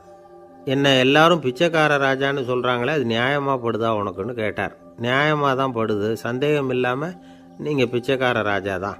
என்னதான் நீங்கள் வசதியோடவும் படைபலத்தோடவும் இருந்தால் கூட நீங்கள் எங்கள் வர்க்கத்தை சேர்ந்த ஆசாமி தான் அப்படின்னு அடித்து சொல்லிவிட்டான் அந்த ஆள். ஏனால் அப்படி சொல்கிறேன்னு கேட்டார் இவர். அரசே, ஒரு உண்மையை கண்டுபிடிச்சி சொல்கிறதா நான் உங்ககிட்ட சொன்னேன். நீங்கள் ராஜ பரம்பரைன்னா உடனே உங்கள் கழுத்தில் கிடக்கிற முத்து மாலையை கழட்டி பரிசாக கொடுத்துருப்பீங்க, பொன்னையும் மணியையும் கொடுத்துருப்பீங்க. ஆனால் நீங்கள் அப்படி செய்யலை. என்னை ஒரு மூலையில் உட்கார வச்சு 2 வேளை சோறு போட சொன்னீங்க. உங்களை தேடி யார் வந்தாலும், யார் வந்து பாராட்டி பேசினாலும் அல்லது பிரச்சனைகளை சொன்னாலும் நீங்கள் செய்கிற ஒரே காரியம் சோறு போடுறது தான். பிச்சைக்காரனுக்கு சோறு மட்டும்தான் உலகம். உங்கள் விஷயத்திலையும் நீங்கள் அப்படி தான் நினைக்கிறதாக தெரியுது. நல்லா கவனிங்க. எந்த ஒரு பிரச்சனைக்கும் சோறு தான் முடிவுன்னு நினைக்கிறீங்க பாருங்கள். நீங்கள் சந்தேகமில்லாத எங்களை சேர்ந்த ஆள் தான் அப்படின்னு விட்டான் அந்த பிச்சைக்காரன். அதுக்கப்புறம் தான் அந்த ராஜா தன்னுடைய தவறுகளை எல்லாம் தேர்த்திக்கிட்டாராம். பசின்னு வர்றவங்களுக்கு சோறு தான் போடணும், அது தப்பு இல்லை. பாராட்ட வர்றவங்களுக்கெல்லாம் சோத்தையே போட்டு அனுப்புனா இப்படி தான் பேர் வரும். எனக்கு தெரிஞ்ச ஒருத்தர் தினமும் யாராவது ஒருத்தரை தன் வீட்டுக்கு அழைச்சிட்டு போவார், சாப்பாடு போட்டு அனுப்புவார். முன்னறிவிப்பு இல்லாமல் திடீர்னு ஒரு விருந்தாளியோட வீட்டில் போய் இவர் நிற்கிறது வழக்கம். அந்த அம்மாவும் இவருக்காக தயார் பண்ணி வச்சுருந்ததை இவர் அழைச்சிட்டு வந்திருக்கிற விருந்தாளிக்கு போட்டுருவாங்க. விருந்தாளி சாப்பிட்டுட்டு போனதுக்கப்புறம் இவர் மனைவிகிட்ட உனக்கு சிரமம் வேணாம் அப்படின்னு சொல்லிவிட்டு பக்கத்தில் உள்ள ஒரு ஹோட்டலுக்கு போய் காசு கொடுத்து சாப்பிட்டுட்டு வந்துடுவார். பல நாள் இப்படி நடக்கும். ஒரு நாள் அவரை தனியாக கூப்பிட்டுக்கிட்டு போய் ஏன் இப்படி பண்ணுறீங்கன்னு கேட்டோம். அதுக்கு அவர் சொல்கிறாரு, எங்கள் வீட்டு சாப்பாட்டிலேருந்து தப்பிக்கிறதுக்கு எனக்கு வேறு வழி எதுவும் தெரியல சார், அதனால தான் இப்படி பண்ணிகிட்ருக்கிறேன் அப்படின்னார் ரொம்ப பரிதாபமாக. ஒருத்தன் எப்படி நடந்துக்கிறாங்கிறத வச்சு தான் அந்த ஆள் எப்படிங்கிறத நாம் முடிவு பண்ணுறோம். ஆளுமைன்னு சொல்கிறோம்ல, அதுக்கு சூழ்நிலைகளை ஆளுகின்ற தன்மை அப்படின்னு விளக்கம் கொடுக்குறார் ஒரு உளவியல் நிபுணர். சரி, ஒரு மனிதனுடைய ஆளுமையை உருவாக்குகிற விஷயங்கள் என்னென்ன? பிறப்பு, வளர்க்கப்பட்ட விதம், படிப்பு, நண்பர்கள், சமுதாயம், இப்படி நிறைய உண்டு. ஆளுமையின் அடிப்படையில் சில மனநோய்கள் உண்டாகுது. அதெல்லாம் என்னென்னங்கிறத தெரிஞ்சு வச்சுக்கிட்டோம்னா நம்ம கூட இருக்கிறவங்கள அடையாளம் கண்டுபிடிக்கிறதுக்கு அது ரொம்ப உபயோகமாக இருக்கும். ஃப்ரெனாய்டு ஆளுமை அப்படின்னு ஒன்று. இந்த கோளாறு உள்ளவங்க எப்படி இருப்பாங்க தெரியுமா? அதிக உணர்ச்சி, சந்தேகம், பொறாமை இதெல்லாம் அதிகமாக இருக்கும். வளைஞ்சு கொடுக்க மாட்டாங்க. அடுத்தவங்களோட இணக்கமான உறவு இருக்காது. அவங்க செய்கிற தப்புக்கெல்லாம் அடுத்தவங்களை குறை சொல்லிகிட்டு இருப்பாங்க. இது ஒரு ரகம். அடுத்தது ஸ்கிசாய்டு ஆளுமை அப்படின்னு சொல்கிறாங்க. இந்த கோளாறு உள்ளவங்க அடுத்தவங்களோட பழக கூச்சப்படுவாங்க. சின்ன வயசுலேயே இது ஆரம்பமாயிடுது. பகல் கனவுலேயே சஞ்சரிப்பாங்க. அவங்களுடைய விரோதம், கோபம் இதை கூட வெளியில் காட்டிக்க முடியாமல் இருப்பாங்க. இவங்களுக்கு அகமுகம், பிரச்சனைகள்லேருந்து ஒதுங்கி எதுலேயும் ஈடுபாடு இல்லாதவங்களாக இருப்பாங்க. இப்படி ஒரு ரகம். அடுத்தது சைக்ளோதமிக் ஆளுமை அப்படின்னு சொல்கிறாங்க. அது என்னென்னா, உணர்ச்சிகளில் ஏற்றத்தாழ்வு அதிகமாக இருக்குமா. சில சமயம் பார்த்தா மகிழ்ச்சியாக இருப்பாங்க, சில சமயம் சோகமாக உட்காந்துருப்பாங்க. அவங்க மனநிலைக்கு தகுந்த மாதிரி சமூக நிகழ்ச்சிகளில் பங்கெடுத்துக்குவாங்க. இன்னொரு வகை என்னென்னா எண்ணப்பீடிகை ஆளுமை அப்படின்னு பேர் வச்சுருக்கிறாங்க. அதுக்கு இவங்களுக்கெல்லாம் கரெக்டாக இருக்கணும், எல்லாம் சட்டத்திட்டம் எதுலேயும் ஒரு ஒழுங்குமுறை, இப்படி எதிர்பார்க்குற மனோபாவம். இவங்க எதிர்பார்ப்புக்கும் வரன்முறைக்கும் மற்றவங்க கட்டுப்படணும்னு நினைப்பாங்க. இந்த நிலைமை நீடித்தா என்ன ஆகும் தெரியுமா? அலைக்கழிக்கிற எண்ணங்கள் திரும்ப திரும்ப ஒரே செயலை செய்ய தூண்டுற மனத்தளர்ச்சிக்கு ஆளாயிடுறாங்க. அடுத்தது ஹிஸ்டீரியா ஆளுமை. சின்ன விஷயத்தையெல்லாம் பெருசுப்படுத்தி நாடகமாக்குற நடிகர்கள் இவங்க. உணர்ச்சி அதிகம் உள்ளவங்க. இவங்க மன எழுச்சியில் பக்குவமின்மை, குழந்தைத்தனம், முதிர்ச்சியின்மை எல்லாம் இருக்கும். தன்னலம் மிக்க குணம். பிறர் தன்னை மட்டுமே கவனிக்கணும்னு நினச்சி செயல்படுறது, இதெல்லாம் இவங்க அடையாளம். அடுத்த ரகம் எப்படின்னா வளர்ச்சியற்ற ஆளுமைன்னு சொல்கிறாங்க. அடுத்தவங்களோட இணங்கி போக முடியாதவங்க, அறிவு, மன எழுச்சி, சமூக உறவு இதில் எல்லாம் போதுமான வளர்ச்சியையும் நிறைவையும் பெற முடியாதவங்க. இவங்களால் வாழ்க்கையில் முன்னேற முடியாது. பிச்சைக்காரங்க, குற்றவாளிகள் இவங்ககிட்டெல்லாம் இது மாதிரியான ஆளுமை அதிகமாக இருக்குமா. அடுத்தது என்னென்னா சோர்வுடைய ஆளுமை. எதுலேயும் உற்சாகம் இல்லாமல் சோர்ந்து போயிருப்பாங்க. அதுக்கெல்லாம் நமக்கு வலிமை இல்லைப்பா அப்படின்னு சொல்லிகிட்டு இருப்பாங்க. சின்ன விஷயங்களுக்கெல்லாம் அதிர்ச்சி அடையிறது, வாழ்வின் சுவையை அனுபவிக்க முடியாதவங்க. இன்னொரு ரகம் இது கொதித்தெழும் ஆளுமைங்கிறாங்க. எதுக்கு எடுத்தாலும் ஆத்திரம், குரோதம், வன் செயல் இதிலெல்லாம் ஈடுபாடு இப்படி உள்ளவங்க. நத்தை வகை ஆளுமை அப்படின்னு ஒன்று. அடுத்தவங்க மேலே விரோதம் இருக்கும், அடிக்கணுங்கிற எண்ணம் இருக்கும். ஆனால் அதை அப்படியே வெளியில் காட்டாமல் அதே சமயம் அமைதியான முறையில் வெறுப்பை வெளிக்காட்டுற ரகம். இவங்கெல்லாம் பேசாமல் கம்முன்னு இருந்துக்கிட்டே நினச்சதை நிறைவேற்றிக்கிடுவாங்க. முன்ஜாக்கிரதை ஆளுமை அப்படின்னு ஒரு ரகமாக. பாதுகாப்பின்மை, சந்தேகம், முழுமையின்மை, அறவேக்காட்டுத்தனம் இந்த மனப்போக்கு அதிகமாக இருக்கிறதுனால அகம்பாவம், புடிவாதம், எச்சரிக்கை எல்லாம் அளவுக்கு மீறி இருக்கும். இதுவரைக்கும் நாம் பேசிக்கிட்டு இருந்த ஆளுமை பண்புகள் அளவுக்கு அதிகமாக போயிட்டுதுன்னா ஆளுமை கோளாறுகள் ஏற்படும். அதன் அடிப்படையில் மனவியாதிகள் வருமா. அதனால் இணக்கமான, எல்லாரும் விரும்புகிற இயல்பான ஆளுமையை பெறுவதற்கு நாம் முயற்சி செய்யணும் அப்படிங்கிறது மனோதத்துவ நிபுணர்களுடைய ஆலோசனை. ஒருத்தர் ஒரு மனோதத்துவ டாக்டரை தேடிட்டு வந்தாராம். டாக்டர், எனக்கு மனசில் ஏதோ வியாதி, ஆளுமை கோளாறு, அதாவது எனக்கு சீக்கிரமாக செத்து போனால் தேவையில்லைன்னு தோணுது அப்படின்னாராம். உடனே அந்த டாக்டர், சரி அப்படின்னா இங்கே இருங்க, நான் வைத்தியம் பார்க்குறேன் அப்படின்னாராம். ஆஃபீஸு முடிஞ்சு வீட்டுக்கு போகிற சமயத்தில் ஒருத்தர் கடைக்கு போய் ஸ்வீட் வாங்கினார். சரி, வீட்டுக்கு பிள்ளைங்களுக்கு தான் வாங்கிட்டு போகிறார் அப்படின்னு மற்றவங்க நினச்சாங்க. அவர் அப்படி செய்யலை. அந்த இடத்துலையே பொட்டலத்தை பிரித்தார். திருட மாதிரி அப்படியே சுற்றி ஒரு தரம் பார்த்துக்கிட்டார். யாரும் தெரிஞ்சவங்க இல்லைங்கிறத முடிவு பண்ணிவிட்டு அவசரமாக அதை அப்படியே போட்டு முழுங்கிவிட்டு கையை தொடச்சிக்கிட்டு நல்ல பிள்ளை மாதிரி நடந்து போக ஆரம்பிச்சிட்டார். அவர் யாருன்னா, அவரோட பிரச்சனை எல்லாருக்கும் தெரியாது, சில பேருக்கு தான் தெரியும். அதாவது அவர் உடம்பில் சர்க்கரை இருக்குதுன்னு டாக்டர் சொல்லிவிட்டாராம். அதனால் வீட்டில் சர்க்கரையே இவர் கண்ணில் காட்டுறதில்ல. அதனால் இவர் யார் கண்ணிலையும் படாமல் இப்படிப்பட்ட வேலைகள்லாம் செய்கிறது வழக்கம். யாருக்கும் தெரியாமல் இப்படி ஸ்வீட்டை வாங்கி சாப்பிட்டுட்டு அவர் பாட்டுக்கு போயிடுறது. இப்படிப்பட்டவங்களுக்கெல்லாம் கொஞ்சம் ஆறுதலான தகவல் இன்றைக்கி. அது என்னென்னா, நாம் சாப்பிட்ற சர்க்கரைக்கும் நம்ம உடம்பில் உள்ள சில கோளாறுகளுக்கும் அப்படி என்ன தான் சம்மந்தம் இருக்குது. இதை பற்றி சமீபத்தில் சில ஆராய்ச்சிகள்லாம் நடந்திருக்குது. ஏன்னா சர்க்கரைன்னாவே விஷம் மாதிரி அதை பார்க்குறவங்களும் சில பேர் உண்டு. சின்ன பிள்ளைங்களுக்கு வயத்தில் பூச்சி உண்டாகிறதுலேருந்து பெரியவங்களுக்கு நீரிழிவு வர்ற வரைக்கும் எல்லாத்துக்கும் சர்க்கரை தான் காரணம்னு சொல்லிகிட்டு இருக்கிறோம். ஆனால் அந்த அளவுக்கு பயப்பட வேண்டிய அவசியம் இல்லை அப்படின்னு சொல்கிறாங்க. சர்க்கரை வியாதி, இருதய நோய், பித்த நீர்ப்பை நோய் இதெல்லாம் சில நோய்கள்லாம் நாம் சாப்பிட்ற சர்க்கரைக்கும் தொடர்பு இருக்குன்னு நினைக்கிறோம்.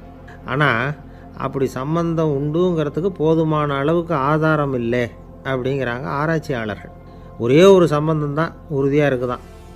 அதுவும் இந்த பல் சிதைவு அப்படின்னு இருக்கு இல்லையா, அந்த சர்க்கரை சாப்பிட்றதுக்கும் இந்த பல் சிதைவுக்கும் சம்பந்தம் இருக்குது அப்படிங்கிறத மட்டும் உறுதியாக சொல்கிறாங்க. சர்க்கரைன்னா நாம் சாப்பிட்ற ஜீனி மட்டும் இல்லை, பழம், காய்கறி, பால், தேன் இப்படி எல்லாத்துலேயும் அது இருக்குது. கேரட்டு கொடுக்குற சத்தில் 88% சர்க்கரை, ஆப்பிள் கொடுக்குற சக்தியில் 95% சர்க்கரை. இது ஜீனி சர்க்கரை, இது ஆப்பிள் சர்க்கரை அப்படிங்கிற வித்தியாசம்லாம் உடம்புக்கு கிடையாது. ரெண்டுமே உடனடியாக சக்தி கொடுக்குது. ஒரு ஸ்பூன் சர்க்கரையில் 16 கலோரி தான் சத்து இருக்குது. அதிகமாக சர்க்கரை சாப்பிட்டா நீரிழிவு வந்துருங்கிறது தப்பான ஒரு அபிப்பிராயம். டயபெட்டிஸுங்கிறது ஒரு மெட்டபாலிக் டிசார்டர், அவ்வளவுதான். அதாவது நாம் சாப்பிட்ற சர்க்கரையை நம்ம உடம்பு திறமையாக உபயோகப்படுத்திக்க முடியல அப்படின்னு அர்த்தம். அதனால தான் அதிகமாக இனிப்பு வேணாம்னு சொல்கிறோம். ஏற்கனவே உடம்பால் முடியாத ஒன்றை மறுபடியும் அது தலையில் சுமத்தி அதிகமாக வேலை வாங்க வேணாமே அப்படிங்கிறதுக்காக தான். ஆகாரத்தில் அதிகமாக சர்க்கரை இருந்தால் அதனால் உடனே சர்க்கரை வியாதி வந்துடும்ங்கிறதுக்கு விஞ்ஞான ரீதியாக போதுமான ஆதாரம் இல்லை. அதனால் எப்போவாவது அதிகமாக ஸ்வீட்டு சாப்பிட்டுட்டா ஐயோ அதிகமாக சாப்பிட்டோமோ என்ன பண்ண போகுது தெரியலையே அப்படின்னு நினச்சி மனசை போட்டு குழப்பிக்க வேண்டியதில்லை. பொதுவாக எதுவுமே அதிகமாக வேண்டாம், எல்லாம் சீராக இருந்தால் போதும். நீரிழிவுங்கிறது புதுசாக வந்துட்ட ஒரு நோய் இல்லை, ரொம்ப காலமாகவே இருக்கிற ஒன்று தான். நம்ம முன்னோர்கள் இதை மதுமேகம் அப்படின்னு சொல்லுவாங்க. அதை கட்டுப்படுத்துறதுக்கு அவங்களே சில வழிமுறையை சொல்லி வச்சுருக்கிறாங்க. அது என்னென்னா வேறு ஒன்றும் இல்லை, இந்த பாவக்காய், முள்ளங்கி, அருகம்புல், அவ்வளவுதான். வெள்ளை முள்ளங்கி இருக்குல்ல, அதை வாரத்துக்கு 3 நாள் சாப்பிட்டுக்கிட்டு வாங்க.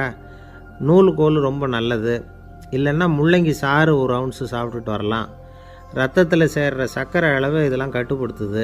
சிறுநீரில் காணப்படுகிற சர்க்கரை அளவையும் சமநிலைப்படுத்துது. தினமும் ஆகாரத்தில் கோதுமை, கேழ்வரகு, வெந்தயம், கருவேப்பிலை, சோயாபீன்ஸ் எது கிடைக்குதோ சேர்த்துக்கலாம். இப்படிலாம் செஞ்சுக்கிட்டு வந்தால் அப்புறம் வீட்டுக்கு தெரியாமல் கடையில் போய் நின்றுக்கிட்டு ஸ்வீட் வாங்கி திருட்டுத்தனமாக சாப்பிட வேண்டிய அவசியமே உங்களுக்கு வராது. 2 ஆசாமிகள் கடற்கரையில் உட்காந்து சாவகாசமாக பேசிக்கிட்டு இருந்தாங்களாம். ஒருத்தர் சொன்னார், இன்னொருத்தருக்கு தெரியாமல் ஸ்வீட்டு சாப்பிட்றதே எப்பவும் இடைஞ்சல் தான் சார். நேற்றுக்கு பாருங்கள், அப்படி தான் சாப்பிட்டுக்கிட்டு இருந்தேன், வீட்டுக்காரி கண்ணில் போட்டுவிட்டுது, அதுக்கப்புறம் ஒரே ரகலையாக போச்சு அப்படின்னாராம். எனக்கு கூட அப்படி தான் சார் ஆகிட்டுது, ஒரே ரகலை அப்படின்னாராம் இன்னொருத்தர். நீங்கள் சாப்பிட்டதும் உங்கள் வீட்டுக்காரங்க கண்ணில் போட்டுவிட்டுதா சார் அப்படின்னு கேட்டிருக்கார் இவர். அதுக்கு அவர் சொன்னாராம், அப்படி இல்லை சார், கடைக்காரர் கண்ணில் போட்டுவிட்டுதோ, நான் அவருக்கு தெரியாமல் அந்த ஸ்வீட்டை அவர் கடையிலேருந்து எடுத்திருந்தேன் அப்படின்னு விளக்கம் கொடுத்தாராம் இந்த ஆள். ஒருத்தர் முகத்தை தொங்க போட்டுக்கிட்டு ஒரு மாதிரியாக வந்தார். என்ன விஷயம்னு விசாரித்தேன். என்னுடைய நண்பன் ஒருத்தங்கிட்ட கருத்து வேறுபாடு, இனிமேல் நமக்குள்ளே எந்த சம்மந்தமும் வேணாம்னு நட்பை முறிச்சிட்டு வந்துட்டேன்னா. நண்பர்கள்னு இருந்தால் கருத்து வேறுபாடு வரத்தான் செய்யும்னு. கருத்து வேறுபாடு வராமல் இருக்கிறதுக்கு ஏதாவது வழி உண்டா அப்படின்னு கேட்டாங்க. அதை பற்றி நிபுணர்கள் சில யோசனைகளை சொல்லியிருக்கிறாங்கன்னு. முதல் விஷயம் என்னென்னா, உங்கள் நண்பனுக்கு ஒரு செய்தி சொல்லணும்னா அதை நீங்களே நேரடியாக சொல்லுங்கள், அல்லது உங்கள் கைப்பட கடிதம் எழுதுங்க. அதாவது நேரடி தொடர்பு முக்கியம். அதை விட்டுட்டு இன்னொருத்தர் மூலமாக நண்பர்களுக்கு செய்தி அனுப்புனா நீங்கள் சொல்கிற செய்தி அப்படியே போய் சேராது, அது சேதமாயிடும். அதை கூட்டி குறைச்சி சொல்லிவிடுவாங்க, அது குழப்பத்தில் கொண்டாந்து விட்டுரும். இது ஒரு யோசனை.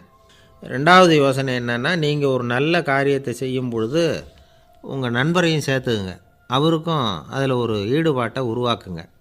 3வது யோசனை, நம்ம பக்கத்தில் இருக்கிற நண்பர் மகிழ்ச்சி அடைகிற மாதிரி ஏதாவது செய்யணும். சின்ன சின்ன செயல்களாக இருந்தாலும் பரவாயில்ல, அவர் நமக்கு எதுவும் செய்யலையே, நாம் எதுக்கு செய்யணும் அப்படின்னு நினச்சிக்கிட்டு இருக்கக்கூடாது. 4வது யோசனை என்னென்னா, உங்களுக்கு ஒரு பிரச்சனையா அல்லது உங்கள் நண்பருக்கு ஒரு பிரச்சனையா, எதுவாக இருந்தாலும் 2 பேரும் சேர்ந்து உட்காந்து ஆலோசனை பண்ணுங்கள். நம்ம யோசனையும் கேட்கப்படுதே அப்படிங்கிற நினைப்பே அவருக்கு ஒரு மன நிறைவை உண்டாக்குமா. 5வது யோசனை, உங்கள் நண்பர் ஏதோ ஒரு காரியத்தை செய்கிறார், நீங்கள் உடனே அவசரப்பட்டு நீ செய்கிறது தப்புன்னு தீர்ப்பு சொல்லக்கூடாது. அவர் அதை செய்யறதுக்கான நியாயங்கள் எவ்வளவோ இருக்கும், அதை புரிஞ்சுக்கிறதுக்கு முயற்சி பண்ணணும். 6வது யோசனை, உங்கள் நண்பர் என்ன சொன்னாலும் அதை பொறுமையாக கேளுங்க. அவர் சொல்கிறத புரிஞ்சுக்கணும், அவர் சொல்ல விரும்புகிறத புரிஞ்சுக்கணும், அவர் சொல்ல முடியாமல் தவிக்கிறதையும் புரிஞ்சுக்கணும். இப்படி 3 விதமாகவும் அவரை புரிஞ்சுக்கிட்டு அதுக்கு தகுந்த மாதிரி செயல்படணும். 7வது யோசனை என்னென்னா, உங்கள் நண்பர் உங்ககிட்ட ஏதோ ஒரு கருத்தை சொல்கிறார், அது உங்களுக்கு பிடிக்கல, அதுக்காக உடனே நீ சொல்கிறது சரியில்லை, நான் ஒத்துக்க மாட்டேன் அப்படின்லாம் மறுத்துக்கிட்டு இருக்கக்கூடாது. அவர் சொல்கிறத கேட்கணும், பொறுமையாக சிந்திக்கணும், அதுக்கப்புறம் பதில் சொல்லணும். இப்படிலாம் நடந்துக்கிட்டால் நண்பர்களுக்குள்ள கருத்து வேறுபாடு வர்றதுக்கு வாய்ப்பே இருக்காது அப்படின்னு வல்லுநர்கள் தொகுத்து சொல்லியிருக்கிறாங்க இந்த யோசனைகளை. எனக்கு தெரிஞ்ச சில நண்பர்கள் உண்டு, அவங்களுக்குள்ளேயும் கருத்து வேறுபாடுகள் வராமல் இருக்கிறதுக்கு சில நுட்பங்களை கையாளுறது உண்டு. ஒருத்தர் சொன்னார், அந்த டாக்டர் சின்ன வயசுலேருந்து என் கூட பழகினவர், நாங்கள் 2 பேரும் இணை பிரியாத நண்பர்கள், இருந்தாலும் எனக்கு உடம்பு சரியில்லைன்னா நான் அவர்கிட்ட வைத்தியம் பார்த்துக்க மாட்டேன் அப்படின்னார் ஒருத்தர். ஏன் அப்படின்னு கேட்டேன். எங்கள் நட்பு கெட்டுப்போடக்கூடாது இல்லையா, அதனால தான் அப்படின்னார் இவர். ஒரு மனுஷனுக்கு 3 விதத்தில் கர்வம் உண்டாகிறதுக்கு வாய்ப்பு உண்டு. பணம், பதவி, புகழ். பணம் அதிகமாக வந்தால் கர்வம் வரலாம், பதவி பெருசாக வந்துட்டுதுன்னா கர்வம் வரலாம், புகழ் அதிகமாக போனாலும் கர்வம் வரலாம். இந்த 3 வகையான கர்வத்துக்கும் இடம் கொடுக்காமல் இருக்கிறாங்க பாருங்கள், அவங்க தான் சிறந்த மனிதர்கள். ஒரு பெரிய பொறுப்பில் இருக்கிறவங்களுக்கு கர்வம் வந்துடக்கூடாது. அப்படி வந்துட்டுதுன்னா அது எல்லாருக்கும் இடைஞ்சல். ஒரு ராஜா இருந்தார். அவர் ஒரு நாள் தன்னுடைய தலைநகரத்தை சுற்றி வந்துக்கிட்டு இருந்தார். ஒரு இடத்துல ஒரு அழகான நிலத்தை பார்த்தார். ஆஹா, இந்த இடத்துல நமக்குன்னு ஒரு மாளிகையை கட்டினா எவ்வளோ நல்லாயிருக்கும் அப்படின்னு நினச்சார். ராஜா நினச்சா அது முடியாத காரியமா? சரி, இந்த நிலம் யாருக்கு சொந்தம்னு விசாரிங்க அப்படின்னார் பக்கத்தில் இருந்தவங்கக்கிட்ட. அவங்கெல்லாம் ஓடி போய் விசாரித்தாங்க. அந்த இடம் வந்து ஒரு வயசான கிழவிக்கு சொந்தம், வயசான அம்மாவுக்கு சொந்தமாக. அந்த அம்மா தான் அதில் ஒரு குடிசையை போட்டு குடியிருந்துகிட்டு இருக்கிறாங்க. சரி, அந்த நிலத்துக்கு வந்து ஒரு விலையை நிர்ணயம் பண்ணி அதை அந்த வயசான அம்மாக்கிட்ட கொடுத்துருங்கோ அப்படின்னு உத்தரவு போட்டார் ராஜா. ஆனால் அந்த அம்மா, இது எங்கள் பூர்வீக இடம், இதை விற்க மாட்டேன் அப்படின்னு சொல்லிவிட்டுது. சரி, 2 பங்கு விலை கொடுக்குறோம்னு சொல்லி பாருங்க அப்படின்னாங்க. அப்படியே சொன்னாங்க அரண்மனை ஆட்கள். அதுக்கும் சம்மதிக்கலை அந்த அம்மா. இதை கேள்விப்பட்டதும் ராஜாவுக்கு கோபம் வந்துட்டுது. தன்னுடைய ஆளுங்களை கூப்பிட்டார். போய் அந்த குடிசையை பிரித்து எறிங்க, காசெல்லாம் ஒன்றும் கொடுக்காதீங்க அப்படின்னு கத்தினார். அவ்வளோதான். அடுத்த நிமிஷம் அரண்மனை ஆசாமிகள் போனாங்க, குடிசையை பிரித்து எரிஞ்சாங்க. அந்த வயசான அம்மா இருக்குது, அதுவும் அந்த இடத்த விட்டு துரத்தி விட்டாங்க. அந்த இடத்துல ஒரு அரச மாளிகையை கட்டி முடிச்சிட்டாங்க. அந்த வயசான அம்மா பாவம், ராஜாவே இப்படி பண்ணால் யார்கிட்ட போய் முறையிட முடியும்? ஒரு ஞானி இருந்தார், அவர்கிட்ட போய் சொன்னாங்க. அவர் இவங்க சொன்னதை கேட்டு மனசில் வச்சுக்கிட்டார். ஒரு நாள் அந்த ராஜாவே இந்த ஞானியை கூப்பிட்டார். புதுசாக ஒரு மாளிகை கட்டியிருக்கிறேன், வந்து பாருங்கன்னு. சரின்னு சொல்லி இந்த பெரியவர் ஒரு நாள் அந்த மாளிகைக்கு போனார். சும்மா போகல, ஒரு கழுதையையும் ஓட்டிகிட்டு போனார். கொஞ்சம் சாக்குகள், வெத்து சாக்கு, அதையும் எடுத்து கழுதை முதுகில் போட்டு கழுதையை ஓட்டிகிட்டு போகிறார். ராஜா பார்த்தார். அவருக்கு இது ஆச்சரியமாக இருந்தது. என்ன இது, மாளிகைக்கு வந்துட்டு போங்கன்னு கூப்பிட்டா கழுதை சாக்கு இதெல்லாம் கொண்டு வராரே, ஒன்றும் புரியலையேன்னு நினச்சார். எதுக்காக இதெல்லாம்னு கேட்டார். அரசருடைய தோட்டத்திலேருந்து கொஞ்சம் மண் எடுத்துகிட்டு போகிறதுக்கு ஆசைப்பட்றேன், அதுக்கு நீங்கள் அனுமதி கொடுக்கணும் அப்படின்னாரு இவர். இது என்ன வேடிக்கையான கோரிக்கையாக இருக்குது அப்படின்னு நினச்சார் ராஜா. இருந்தாலும் மண் தானே கேட்குறாரு, எடுத்துகிட்டு போகட்டுமே அப்படின்னு நினச்சார். சரி, நான் அனுமதி கொடுத்தார். அந்த பெரியவர் தோட்டத்துக்கு போனார், மண்ணை வெட்டினார், சாக்கில் போட்டு நிரப்புனார். ராஜாவை கொஞ்சம் கிட்ட வாங்கன்னு கூப்பிட்டார். இந்த மண் மூட்டையை தூக்கி கழுதையோட முதுகில் வைக்கணும், கொஞ்சம் உதவி பண்ணுங்கன்னார். ஓ, பண்ணுறேனே அப்படின்னு சொல்லி ராஜா கிட்ட போனார். மூட்டையை தூக்கி பார்க்குறாரு, முடியல, திணறி போயிட்டார். இப்போ அந்த ஞானி பேசினாராம். அரசே, இந்த ஒரு சாக்கு மண்ணையே உங்களால் தூக்க முடியல, அந்த கிழவிகிட்ட இருந்து அந்த அக்கிரமமாக அபகரித்த இந்த தோட்டம் பூராவையும் சுமக்கணும்னு ஆசைப்படுறீங்களே, அது உங்களால் முடியுமா அப்படின்னு கேட்டாராம். ராஜா யோசனை பண்ண ஆரம்பித்தார். தன்னுடைய செயலுக்காக வருத்தப்பட்டாராம். அந்த வயசான அம்மாவை உடனடியாக வரவழைச்சார். தாயே, தப்பு பண்ணிட்டேன், என்னை மன்னிச்சுக்குங்க, இன்னையிலேருந்து இந்த மாளிகையும் தோட்டமும் உங்களுக்கு தான் சொந்தம் அப்படின்னு சொல்லிவிட்டாராம். போகிறப்ப இந்த உலகத்திலேருந்து எண்ணத்தை எடுத்துகிட்டு போக போகிறோம், அதனால் ரொம்பவும் அலட்டிக்க வேண்டியதில்லை, கர்வப்பட வேண்டியதில்லை அப்படிங்கிறது ஒரு பெரிய உபதேசம். ஒரு பெரிய மனுஷன் சாக கிடந்தார், ரொம்பவும் அழுதார். ஏன் அழறீங்க அப்படின்னு கேட்டாங்க சுற்றி இருந்தவங்க. நான் சாகிறதுக்காக கவலைப்படலை, நான் நம்ம ஜனங்களுக்காக எவ்வளவோ காரியம்லாம் செஞ்சுக்கிட்டு வந்தேன். நான் செஞ்சுக்கிட்டு வந்த சேவையை இனிமேல் யார் செய்ய போகிறாங்க, அது யாரால முடியும், அதை நினச்சி தான் அழறேன் அப்படின்னாராம். ஒருத்தர் முன்னாடி வந்தார். அதுக்காக நீங்கள் கவலைப்படாதீங்க, உங்கள் சேவையை தொடர்ந்து செய்கிறதுக்கு என்ன மாதிரி இளைஞர் பட்டாலும் தயாராக இருக்குது, இருந்தாலும் எங்கள் கவலை என்னென்னா அப்படின்னு இழுத்தார். என்ன சொல்லுங்கன்னு கேட்டார் அவர். நீங்கள் இது வரைக்கும் என்ன சேவை செஞ்சுக்கிட்டு வந்தீங்க, அதுதான் எங்களுக்கு இன்னமும் புரியாத புதிராக இருக்குது அப்படின்னாராம் அவர். இந்த காலத்து புள்ள ஒருத்தன் தன்னோட அப்பாவை பார்த்து சொன்னான், அப்பா, நான் உனக்கு உதவி செய்யலாம்னு நினைக்கிறேன், என்ன உதவி செய்யணும்னு சொல்லு அப்படின்னா. நீ சும்மா இருந்தால் அதுவே எனக்கு செய்கிற பெரிய உதவிடா அப்படின்னார் அப்பா. சும்மா இருக்கிறதும் ஒரு உதவி தான், அது மாதிரி மௌனமும் ஒரு சமூக சேவை தான் அப்படிங்கிறார் காஞ்சி பெரியவர். நமக்கு 5 புலன்கள் இருக்குது, மெய், வாய், கண், மூக்கு, செவி. இந்த 5லேயும் அதிகப்படியான வேலை எதுக்குன்னு நினைக்கிறீங்க? வாய்க்கு தான். ஏன்னா அதுக்கு 2 வேலை. இப்போ கண்ணுக்கு பார்க்குறது மட்டும்தான் வேலை, காதுக்கு கேட்குறது மட்டும்தான் வேலை, மூக்குக்கு வாசனை அறியறது தான் வேலை, உடம்புக்கு உணர்றது மட்டும்தான் வேலை. ஆனால் வாய் அப்படி இல்லை, அதுக்கு 2 வேலை, சாப்பிட்றதும் அதுதான், பேசுகிறதும் அதுதான். அதாவது வாய் ஒன்று தான் கர்மேந்திரியமாகவும் இருக்குது, ஞானேந்திரியமாகவும் இருக்குது அப்படின்னு சொல்லுவாங்க. சாப்பாட்டில் உட்காந்தா எந்தெந்த ஆகாரம் என்னென்ன ருசின்னு அறிவிக்கிற வேலையும் செய்யுது. சபையில் உட்காந்தா பாடுறது, பேசுறது, சிரிக்கிறது, இது மாதிரியான வேலையும் செய்யுது. இன்னொரு வித்தியாசம், கண்ணு காது மூக்கெல்லாம் ஸ்ட்ரெயின் பண்ணிக்கிட்டு வேலை செய்கிறதில்ல. ஒரு ரோஜா பூ பார்த்தா உடனே மூக்கு அப்படியும் இப்படியும் அசைய ஆரம்பிக்கிறதில்ல. ஒரு சங்கீதத்தை கேட்ட உடனே காது ஆட ஆரம்பிக்காது. ஆனால் வாய் அப்படி இல்லை, அது பேசினாலும் சரி சாப்பிட்டாலும் சரி அசைஞ்சு தான் ஆகணும். ஆக மற்றதை விட வாய்க்கு வேலை ஜாஸ்தின்னு தெரியுது. சாப்பிட்றது பேசுறது அப்படின்னு 2 காரியம் அதுக்கு. இப்படி 2 காரியம் இருக்கிறதுனால அது 2ஐயும் பாதியாக குறைச்சிக்கணுங்கிறது கடவுள் அபிப்பிராயமாக இருக்கணும் அப்படிங்கிறார் காஞ்சி பெரியவர். ஆனால் இப்போ நாம் அப்படியே நடந்துக்கிறோம், அதுக்கு நேர்மாறாக நடந்துக்கிறோம். நாம் சாப்பிட்றதும் அதிகம், பேசுகிறதும் அதிகம், 2 வேலையையும் தேவைக்கு அதிகமாகவே செய்கிறோம். வாய் தான் ரொம்ப ஓவர் ஒர்க்குடு. அதுக்கு ஓய்வு கொடுத்தா உடம்பும் நல்லாயிருக்கும், உலகமும் நல்லாயிருக்கும். மௌன விரதம் இருக்கிறதெல்லாம் எதுக்காக நினைக்கிறீங்க? இதுக்காக தான். இந்த காலத்தில் மௌனமாக இருக்கிறவங்கெல்லாம் மகத்தான தொண்டு செய்கிறாங்க அப்படின்னு தான் சொல்லணும். சத்தம் அதிகமாக போய் தான் சவுண்டு பொல்யூஷன் வருது. அது மட்டும் இல்லை, மௌனமாக இருந்தால் சண்டை சச்சரவே வராது. மௌனம் கலக நாஸ்தி. ஆக இதுவும் ஒரு சமூக சேவை தான். நமக்கு தான் வாய் இருக்குதேங்கிறதுக்காக வசமாக சாப்பிட்றதும் தப்பு, வளவளன்னு பேசுகிறதும் தப்பு. ஒரு கருத்தை சொல்கிறதுக்கு ஒரே ஒரு சொல்லு போதும் அப்படின்னு இருக்கும்பொழுது 2 சொற்களை செலவு பண்ணாதே.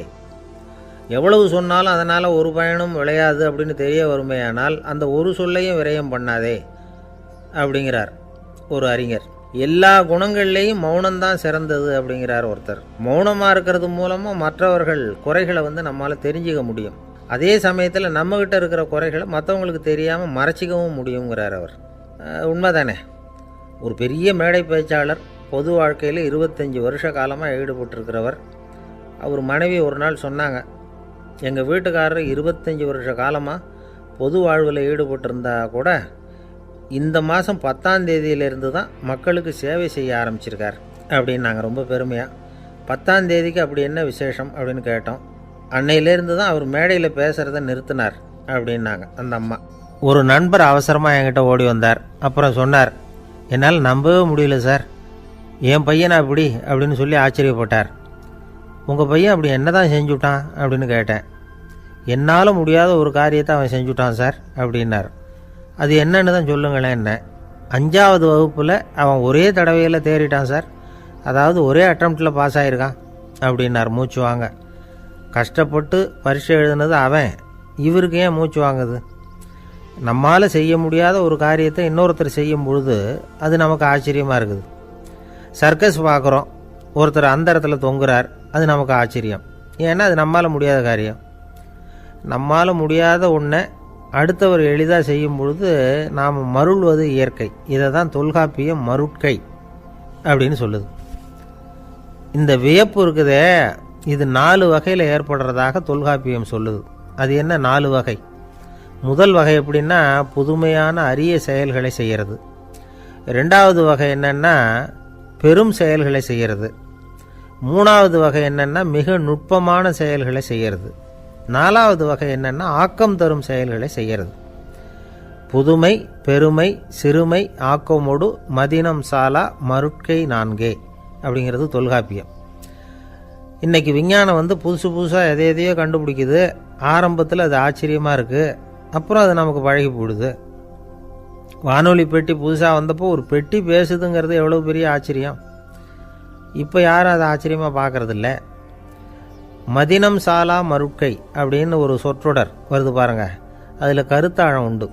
எதை பற்றியும் போதுமான அளவு புரிந்து கொள்ளாத போது ஒருத்தர் ஆச்சரியப்படுறார். புரிந்து கொண்ட பிறகு ஆச்சரியம் மறைஞ்சு போடுது. மிக நுட்பமான செயல்களும் நம்ம ஆச்சரியப்பட வைக்கும். ஒரு அரிசியில் ஒரு திருக்குறள் எழுதி காட்டுறாங்க, ஒரு முட்டை ஓட்டுக்குள்ளே ஓவியம் தீட்டி காட்டுறாங்க. கருங்கல் சிற்பங்களில் எவ்வளவு நுட்பமான வேலைப்பாடுகளை எல்லாம் பார்த்து ஆச்சரியப்படுறோம். இது மாதிரி ஆக்கப்பூர்வமான அரிய செயல்களை செய்கிறது கூட வியப்பை உண்டு பண்ணும். குப்பை கூலங்களை கூட வாழ்க்கைக்கு பயன்படுகிற பொருளாக மாற்றுகிறவர்கள் இருக்காங்க. அவர்களுடைய செயல் வியப்பு அளிக்குது.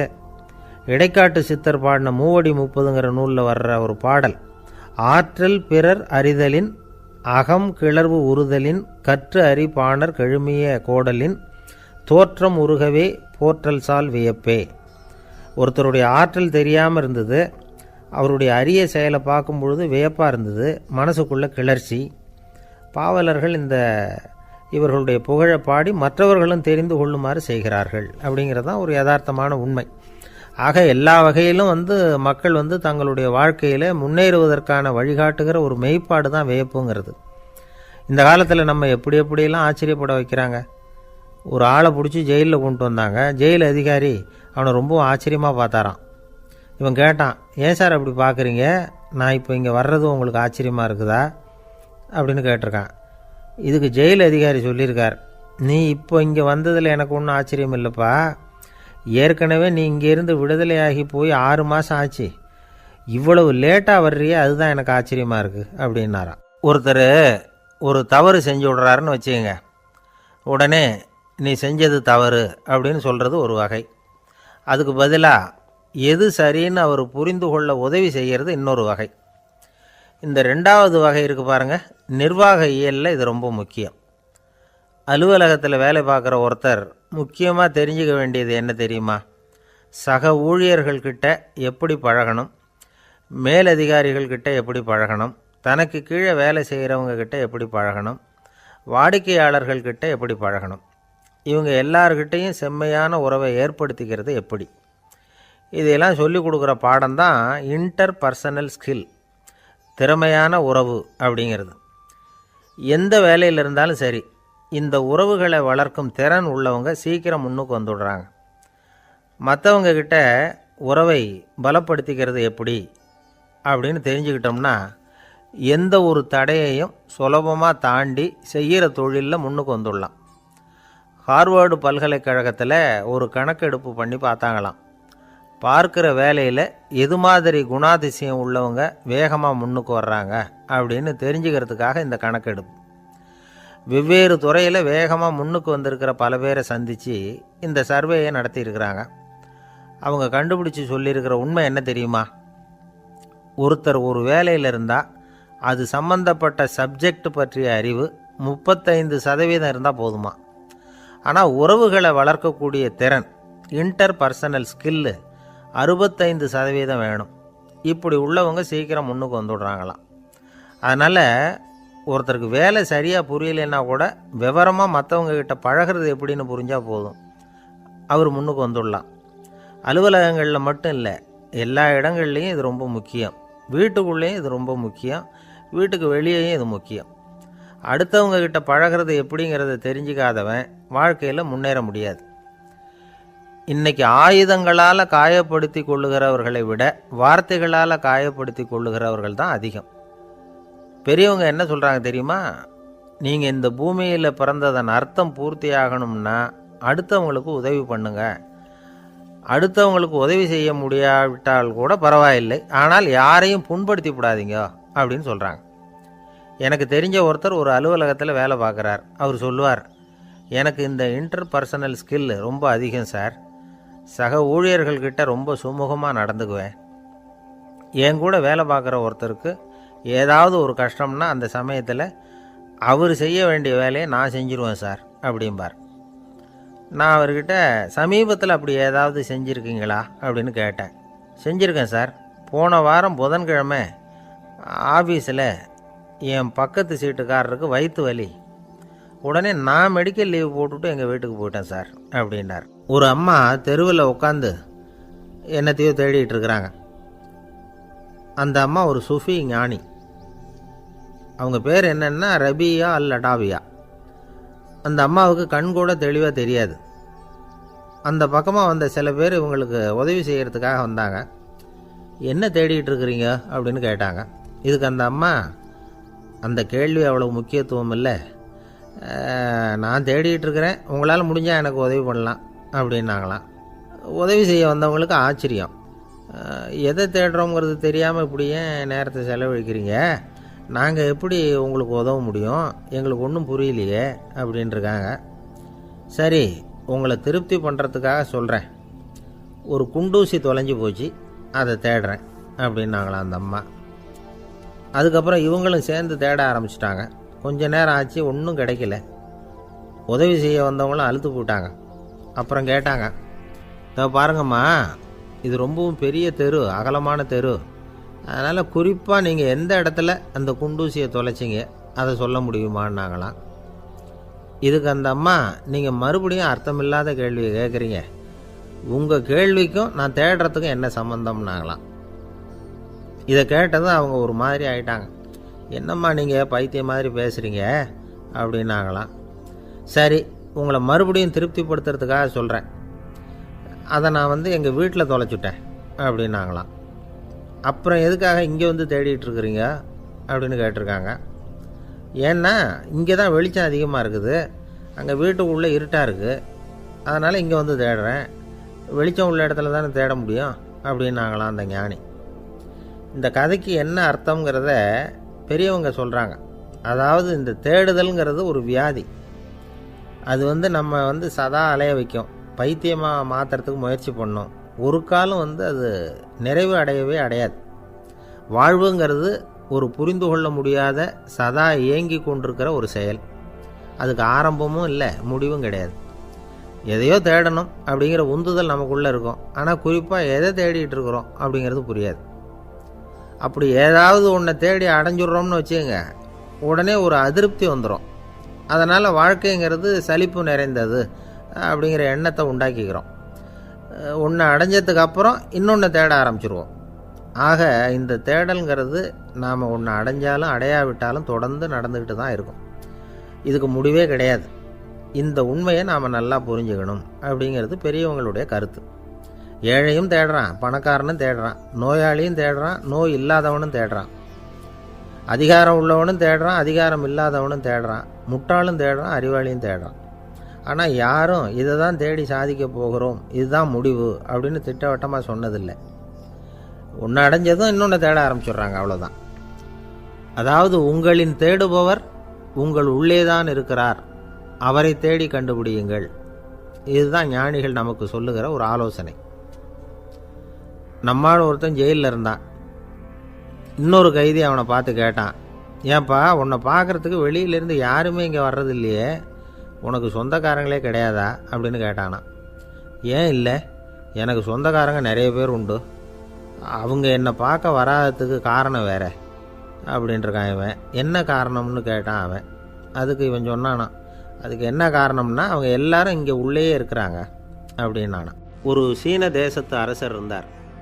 அவருக்கு வயசாயிட்டுது. அவருக்கு அடுத்தபடியாக அவருடைய புள்ள பட்டத்துக்கு வரணும், ஆட்சி பொறுப்பை ஏற்றுக்கணும். ஒரு நல்ல தலைவனுக்கு இருக்க வேண்டிய பண்புகள்லாம் தன்னுடைய மகனுக்கு இருக்கணும்னு விரும்பினார் அந்த அரசர். அதனால் இளவரசனை பக்கத்தில் இருந்த ஒரு குரு கிட்ட அனுப்புனார். இளவரசன் அவர்கிட்ட போய் சேர்ந்தான். அந்த குரு என்ன பண்ணார் தெரியுமா, இவனை பார்த்து சொன்னார், இதை பாருப்பா, நீ என்ன பண்ணுற, இப்போவே பக்கத்தில் இருக்கிற காட்டுக்கு போ, நடு காட்டில் போய் ஒரு இடத்துல உட்காந்துக்கோ, அங்கே என்னென்ன சத்தம்லாம் உன் காதில் விழுதுன்னு கவனித்து கேளு, உன் காதில் விழுந்த ஓசைகள் என்னென்னங்கிறத என்கிட்ட சொல்லு, அதுதான் எனக்கு தெரியணும், உனக்கு வேலையும் அதுதான் அப்படின்னு சொல்லி அனுப்பி வச்சுட்டார். இளவரசன் காட்டுக்கு போனான். குரு சொன்னபடியே ஒரு இடத்துல உட்காந்து கவனித்து கேட்டான். அதுக்கப்புறம் குருக்கிட்ட திரும்பி வந்தான். என்னென்ன சத்தம்லாம் கேட்ட அப்படின்னு கேட்டார் குரு. குருவே, காட்டில் நான் பறவைகள் சத்தம்லாம் கேட்டேன், மிருகங்களின் ஓசையையும் கேட்டேன், இதை தவிர இடி மின்னல் மழை இதுகளோட சத்தத்தையும் கேட்டேன் அப்படின்னா. குரு யோசனை பண்ணார், நீ இன்னமும் சரியாக கேட்கல, அதனால் மறுபடியும் காட்டுக்கு போ, கொஞ்ச நாள் தங்கியிருந்து கேட்டுட்டு வா அப்படின்னார். இளவரசனுக்கு ஒன்றும் புரியல. இருந்தாலும் குருவின் கட்டளையாச்சே, மறுக்க முடியுமா? உடனே அவன் மறுபடியும் காட்டுக்கு போனான். ஒரு இடத்துல உட்காந்தான். கொஞ்ச நேரம் உன்னிப்பாக கவனித்து கேட்டான். சில நாள் கழித்து குருக்கிட்ட திரும்பி வந்தான். குருவே, இந்த தடவை சில துல்லியமான சத்தங்களை எல்லாம் கேட்டான். தேனீ பறக்கிற சத்தம், நீரோடையின் மெல்லிய ஓசை, இதெல்லாம் கேட்டேன்னா. குரு சிரித்தார். நீ மறுபடியும் காட்டுக்கு போ, இன்னும் சில நாள் அங்கே இரு, முழுமையாக கவனமாக கேட்டுக்கிட்டு வா அப்படின்னு சொல்லி அனுப்பி வச்சுட்டார். இளவரசனுக்கு குழப்பம் அதிகமாயிட்டுது. ஒன்றுமே புரியல. மறுபடியும் காட்டுக்கு போனான். மௌனமாக ஒரு இடத்துல உட்காந்துட்டான். அப்படியே தியானத்தில் ஆழ்ந்துட்டான். சில நாளில் அவனுக்கு இதுவரை கேட்காத ஓசைகள்லாம் கேட்க ஆரம்பிச்சிட்டு, இதைத்தான் நான் கேட்கணும்னு என்னுடைய குரு எதிர்பார்த்துருக்கிறாருங்கிறத புரிஞ்சுக்கிட்டான். உடனே குருக்கிட்ட ஓடனான். குருவே, இந்த தடவை காதுகளுக்கு கேட்க முடியாத சில ஓசைகளை கூட என்னால் உணர முடிஞ்சுது. பூ மலருகிற ஓசை, சூரியனால் பூமி சூடாகிறப்போ எழுகிற ஓசை, காலை பனித்துளி இந்த புல்லுலாம் குடிக்கிற ஓசை, இது எல்லாம் என்னால் நல்லா கேட்க முடிஞ்சுது அப்படின்னா. குருவுக்கு இப்போ தான் திருப்தி ஏற்பட்டு தான். இளவரசனை பார்த்து சொன்னார், இதை பாருப்பா, இப்போ தான் நாட்டை ஆளுகிற தகுதி உனக்கு வந்திருக்குது அப்படின்னு சொல்லி அதுக்கு விளக்கமும் கொடுத்தாராம். எந்த அரசன் தன்னுடைய மக்களின் எதையும் பேசுகிற மௌன மொழியை மௌன வார்த்தைகளை கேட்குறானோ அவன்தான் ஆள தகுதி உள்ளவன். எந்த அரசன் தன்னுடைய மக்களின் உணர்ச்சிகளை உண்மையாக உணர்றானோ அவன்தான் முதன்மையான அரசன். போலி வார்த்தைகளை மட்டும் கேட்டுட்டு பல மௌன ராகங்களை காதில் வாங்கிக்காதவன் அரசனே இல்லை. எந்த நாட்டில் எப்போ ஒரு அரசன் தன்னுடைய மக்களின் உணர்ச்சிகளை கேட்க மறுக்கிறானோ அன்னையிலேருந்தே அந்த நாடு அழிய தொடங்குது அப்படின்னு அர்த்தம். இதுதான் அந்த குரு இளவரசனுக்கு போதிச்சது. வாயால் பேசுகிறத மட்டும் கேட்டு ஏமாறக்கூடாது, உணர்ச்சிகளையும் கேட்குறதுல தான் மனப்பக்குவம் உண்டாகும். மக்கள் உணர்ச்சிகளை புரிந்து கொள்ளாத அரசர்கள் நீடிச்சிருக்க முடியாது. அது மாதிரி நாடுகளில் அடிக்கடி குழப்பம் தான் உண்டாகும். அப்படி இருந்தால் அடிக்கடி ஆட்சி மாறிக்கிட்டு இருக்கும். அப்படிப்பட்ட ஒரு தேசம், அங்கே ஒரு சிறைச்சாலையில் 3 கைதிகள் பேசிக்கிட்டு இருந்தாங்க. ஒருத்தன் சொன்னான், நான் இந்த நாட்டு ராஜாவை எதிர்த்து பேசிக்கிட்டு இருந்தேன், அதனால் என்னை பிடிச்சி கொண்டாந்து இங்கே போட்டுட்டாங்க அப்படின்னு நான் ஒருத்தன். இன்னொருத்தன் சொன்னான், நான் இந்த நாட்டு ராஜாவை ஆதரித்து பேசிக்கிட்டு இருந்தேன், அதனால் என்னை பிடிச்சி கொண்டாந்து இங்கே தள்ளிவிட்டாங்க அப்படின்னா. அது சரி, நீ என்ன தப்பு பண்ண அப்படின்னு சொல்லி 3வது ஆளை பார்த்து இவங்க கேட்டாங்க. அதுக்கு அந்த ஆள் சொல்கிறான், நான் தான் இந்த நாட்டு ராஜா அப்படின்னானா. ஒரு ஆசாமி வேகமாக ஓடிக்கிட்டு இருந்தான். ஏன் இப்படி ஓடுறேன்னு கேட்டார் இன்னொருத்தர். அங்கே ஒரு ஆள் அடிபட்டு கிடக்கிறான், அதை பார்த்தேன், உடனே ஓடுறேன்னா. எங்கேன்னு கேட்டார். ஆஸ்பத்திரிக்குன்னா. ஒரு ஆள் அடிபட்டு கிடக்கிறத பார்த்தா உடனடியாக நாம் செய்ய வேண்டியது முதல் உதவி, அதுக்கப்புறம் தான் ஆஸ்பத்திரி. இன்றைக்கி விபத்துங்கிறது சர்வசாதாரணமாக நடந்துக்கிட்டு இருக்குது. வாகன விபத்து, வெடிகுண்டு விபத்து, தீ விபத்து, கட்டடம் சரியறது, பூகம்பம், இப்படி நிறைய நடக்குது. ஒரு விபத்தை பார்த்துட்டா நம்மளில் பல பேர் நமக்கு என்னத்துக்கு வம்புன்னு ஒதுங்கி போயிடுறதும் உண்டு. சில பேர் துணிஞ்சு கிட்ட போய் உதவி செய்கிறதும் உண்டு. அப்படி உதவி செய்ய நினைக்கிறவங்களுக்கு உபயோகப்படுற தகவல் இது. விபத்தில் காயமடைஞ்சவங்களை 3 பிரிவாக பிரிக்கலாமா.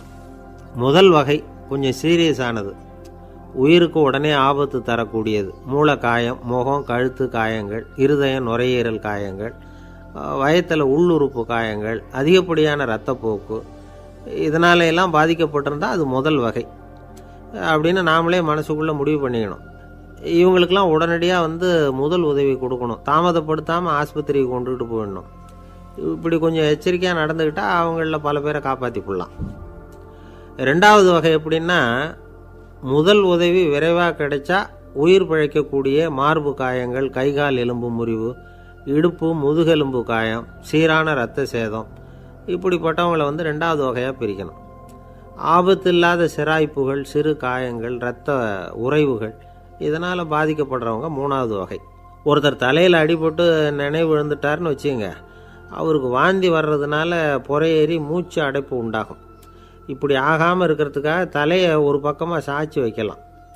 நாடி துடிப்பையும் இதய துடிப்பையும் தொட்டு பார்க்கணும். அது குறைஞ்சிருந்தாலும் சரி, நின்று இருந்தாலும் சரி, அவர் மார்பை நிமிஷத்துக்கு 80 தடவை உள்ளங்கையால் அழுத்தி இதய துடிப்பை மீட்கிறதுக்கு உதவி பண்ணணும். கழுத்தில் காயம்பட்டாலும் ஆபத்து அதிகம். கழுத்துக்கு அடியில் ஒரு துண்டை மடித்து வைக்கலாம். 2 பக்கமும் சின்ன தலையணை அல்லது துணி மடிப்புகளை வச்சு கழுத்தை அதிகமாக அசையாமல் பார்த்துக்கலாம். முதுகெலும்பு முறிஞ்சிருக்குமோ அப்படிங்கிற சந்தேகம் இருந்ததுன்னா அவரை அதிகமாக அசைய விடக்கூடாது. அதிகமாக அசைஞ்சால் தண்டு இடத்துல பாதிப்பு ஏற்பட்டு கைகால் விளங்காமல் போயிடும். அவரை ஒரு கனமான போர்வை இல்லைன்னா பாயில் படுக்க வச்சு 4 பேர் மெதுவாக தூக்கி மருத்துவ உதவிக்கு அனுப்பி வைக்கலாம். கையெலும்பு முறிஞ்சிருந்தால் முறிஞ்ச பாகத்தை உடம்போடு சேர்த்து அசையாமல் கட்டி போடலாம். கால் எலும்பு முறிஞ்சிருந்தால் மற்ற காலோடு சேர்த்து கட்டி போடலாம். முறிஞ்ச பாகம் தொங்காமல் பார்த்துக்கணும், அப்போ தான் வீக்கம் உண்டாகாமல் இருக்கும். வெட்டு காயம், குண்டடிப்பட்ட காயம், இதிலெல்லாம் இரத்தப்போக்கு அதிகமாக இருக்கும். ரத்தம் வெளியேற ஆபத்து அதிகம். சுத்தமான துணியை பல மடிப்புகளை மடித்து காயத்தின் மேலே வச்சு அழுத்தமாக ஒரு 10 நிமிஷம் பிடிச்சிக்கணும். ரத்தம் நின்ன உடனே காயத்துக்கு கட்டு போடலாம். சில சமயம் காயம்பட்ட பாகத்தை உயரமாக தூக்கி பிடிச்சிக்கிட்டா தான் ரத்த கசிவு நிற்கும். இந்த விவரங்களையெல்லாம் கொஞ்சம் மனசில் வாங்கி வச்சுக்கிட்டோம்னா சமயத்தில் உதவும். ஏன்னா இந்த காலத்தில் விபத்து எந்த ரூபத்தில் எப்போ வரும்னு யூகிக்கவே முடியல. நண்பர் ஒருத்தர் சொன்னார், நேற்றுக்கு பாருங்கள் சார், என் கண்ணு முன்னாடியே ஒரு சின்ன விபத்து நடந்ததுன்னார். என்னன்னு விசாரித்தோம். ஒரு பஸ்ஸில் வந்துக்கிட்டு இருந்தேன். அந்த பஸ்ஸில் பின்பக்கம் படி ஓரமாக நின்றுக்கிட்டு இருந்த ஒருத்தர் ரோட்டில் விழுந்துட்டார்.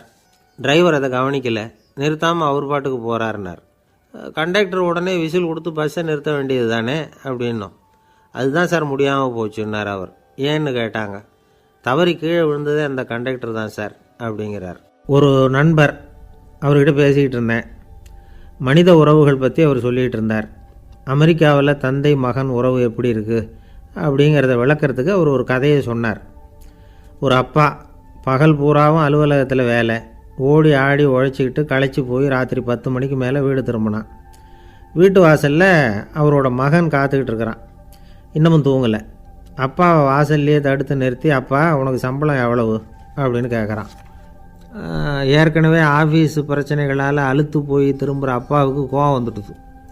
என்னடா இப்படிலாம் கேளுன்னு உங்கள் அம்மா உனக்கு சொல்லி கொடுத்தாளா அப்படின்னு சொல்லிவிட்டு உள்ளே போய் சட்டையை கட்டி மாட்டிவிட்டு குளிச்சுவிட்டு மறுபடியும் வெளியில் வந்து உடையை மாற்றுகிற சமயம் அப்போ மறுபடியும் மகன் உள்ளே வந்து நிற்கிறான் அவர் முன்னாடியே. அப்பா உனக்கு எவ்வளவு சம்பளங்கிறான் மறுபடியும். அப்பாவுக்கு எரிச்சல் அதிகமாகிட்டுது. மணிக்கு $20 போதுமா அப்படின்னார். அப்படின்னா எனக்கு ஒரு $10 தர முடியுமான்னா மகன். இதுக்கு தான் என் சம்பளம் எவ்வளவுன்னு கேட்டியா? 2ஆம் வகுப்பு படிக்கிற உனக்கு எதுக்குடா $10 அப்படின்னு கத்திவிட்டு தொலைக்காட்சி பெட்டியின் முன்னாடி போய் உட்காந்துக்கிட்டு ஏதோ நிகழ்ச்சியை பார்க்க ஆரம்பிச்சிட்டார். கொஞ்ச நேரம் கழித்து மறுபடியும் மகன் வந்து நிற்கிறான். அப்பா ப்ளீஸ் எனக்கு ஒரு $10 கொடுக்க முடியுமா? மகனுடைய கண்களில் கண்ணீர். என்னடா அவன் கண்ணீரை காட்டி காரியம் சாதிக்கலாம்னு பார்க்குறியா? ஒரு காசு கூட கொடுக்க மாட்டான் போ அப்படின்னு விரட்டி விட்டான். மகன் கண்ணீரை தொடச்சிக்கிட்டே கண்ணை தொடச்சிக்கிட்டு பேசாமல் போய் படுத்துக்கிட்டானான். கொஞ்ச நேரம் ஆச்சு. அப்பாவோட கோபம் கொஞ்சம் கொஞ்சமாக குறைஞ்சிது. பிள்ளைகிட்ட கோபமாக கத்துனது தப்பு தாங்கிறது புரிஞ்சுது அவனுக்கு. எழுந்திரிச்சு போனான், படுக்கை இறக்கி போனான். மகனை பார்த்தான். அவன் தலையணையை கட்டி பிடிச்சிக்கிட்டு அழுதுகிட்டு இருக்கிறான். அவனை மெல்ல நெருங்கி அவங்ககிட்ட எதமாக பேசுகிறதுக்கு ஆரம்பித்தானான். எதுக்குடா உனக்கு $10 பள்ளிக்கூடத்தில் கேட்டாங்களா அப்படின்னு கேட்டானான். மகன் சொல்லியிருக்கான், இல்லை டாடி, உனக்கு 1 மணி நேரம் சம்பளம் $20ன்னு சொன்னேன். நீ ஏற்கனவே எனக்கு கொடுத்த பாக்கெட் மணி $10 என்கிட்ட இருக்குது. இப்போ நீ இன்னொரு $10 கொடுத்தீங்கன்னா அதையும் சேர்த்து $20 ஆகிடும். அந்த $20 நான் உனக்கு கொடுத்துருவேன். அப்படி கொடுத்தா நீ என் கூட 1 மணி நேரம் செலவழிப்ப இல்லையா? அதுக்காக தான் $10 கேட்டேன் அப்படின்னு சொன்னானான். அந்த அப்பா கண்ணு கலங்கி போச்சான். ஆதரவோடு தன்னுடைய மகனை கட்டி பிடிச்சி அழ ஆரம்பிச்சிட்டாராம். இதுதான் நண்பர் சொன்ன கதை. அமெரிக்கா மட்டும் இல்லை, உலகம் பூராவும் இன்றைக்கி மனித உறவுகள் இப்படி தான் மாறிட்டுருக்கு. பெரியவர்கள் அறிவுரை என்ன தெரியுமா? உங்கள் குழந்தைகளிடமிருந்து குழந்தை பருவத்தை பிரித்து விடாதீர்கள் அப்படிங்கிறது தான். அதாவது இன்றைய குழந்தைகள் தங்கள் பிருந்தாவனத்தை இழந்து விடுகிறார்கள் அப்படிங்கிறது அவங்களுடைய கருத்து.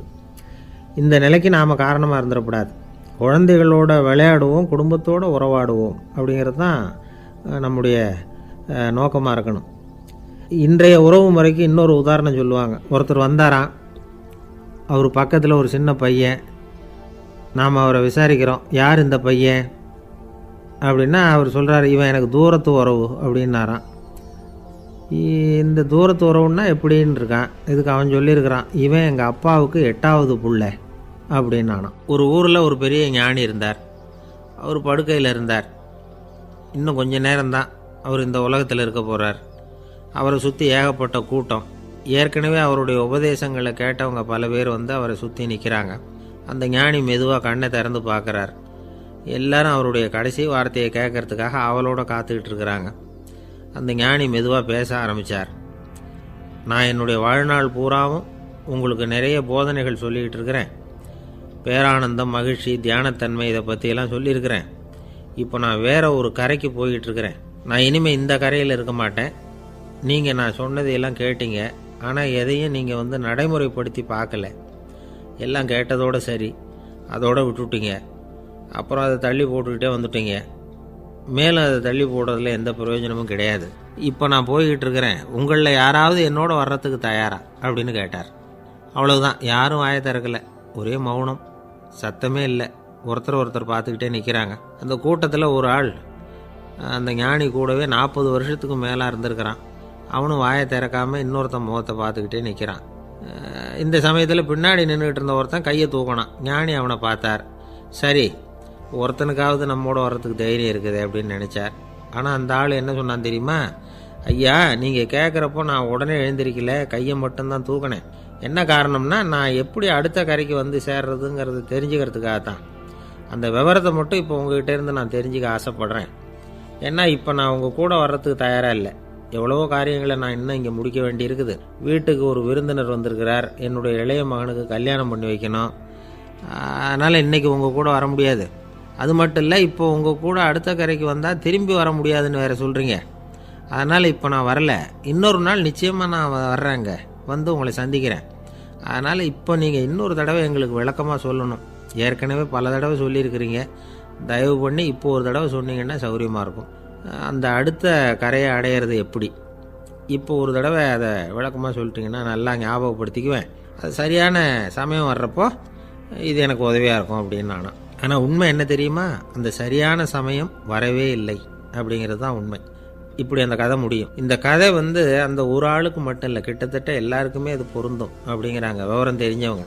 எல்லாருமே அந்த சரியான தருணத்துக்காகத்தான் காத்துக்கிட்டு இருக்கிறாங்களாம். அதுக்காக ஜோசியம் பார்க்குறாங்க, கைரேகை பார்க்குறாங்க, நாளைக்கு என்ன நடக்குங்கிற ஆவலில் எல்லாரும் காத்துக்கிட்டு இருக்கிறாங்க. ஆனால் அந்த ஒரு நாள் ஒருபோதும் வரப்போகிறதில்ல. நீங்கள் தள்ளி போடுறதுக்காக பல அர்த்தமில்லாத காரணங்களை தேடுறீங்க அப்படிங்கிறார் ஒரு ஞானி. காத்திருக்கிறதுலேயே நம்ம காலம் ஓடி போயிடுது. ஏன்னா இன்றைக்கி நாம் சிந்திக்கிறது நாளைக்கு நாம் சிந்திக்கிறது இல்லை. ஒவ்வொரு நாளும் ஒவ்வொரு மாதிரி போயிடுது. நாளைக்கு மறுநாளை பற்றியே சிந்திக்கிறோம். இப்படியே அது பாட்டுக்கு போயிடும். கரையை தொட்டு பார்க்குறது எப்போ, இதுதான் கேள்வி. நமக்கு வேண்டியப்பட்ட ஒருத்தர் ஒரு ரயில்வே பிளாட்ஃபாரத்தில் நின்றுட்டு இருக்கிறார்.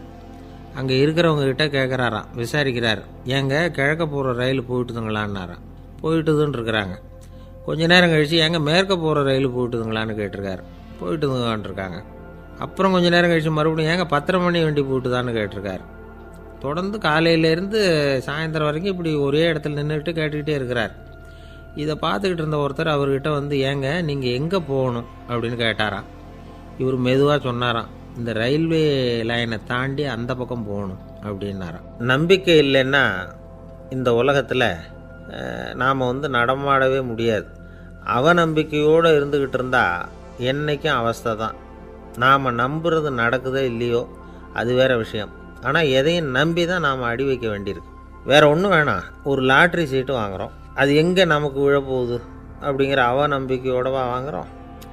பரிசு நமக்கு தான் அப்படிங்கிற நம்பிக்கை உள்ளூர இருக்கிறதுனால தான் அதை வாங்குகிறோம். இருந்தாலும் முடிவு வேறு மாதிரி ஆகிடுது.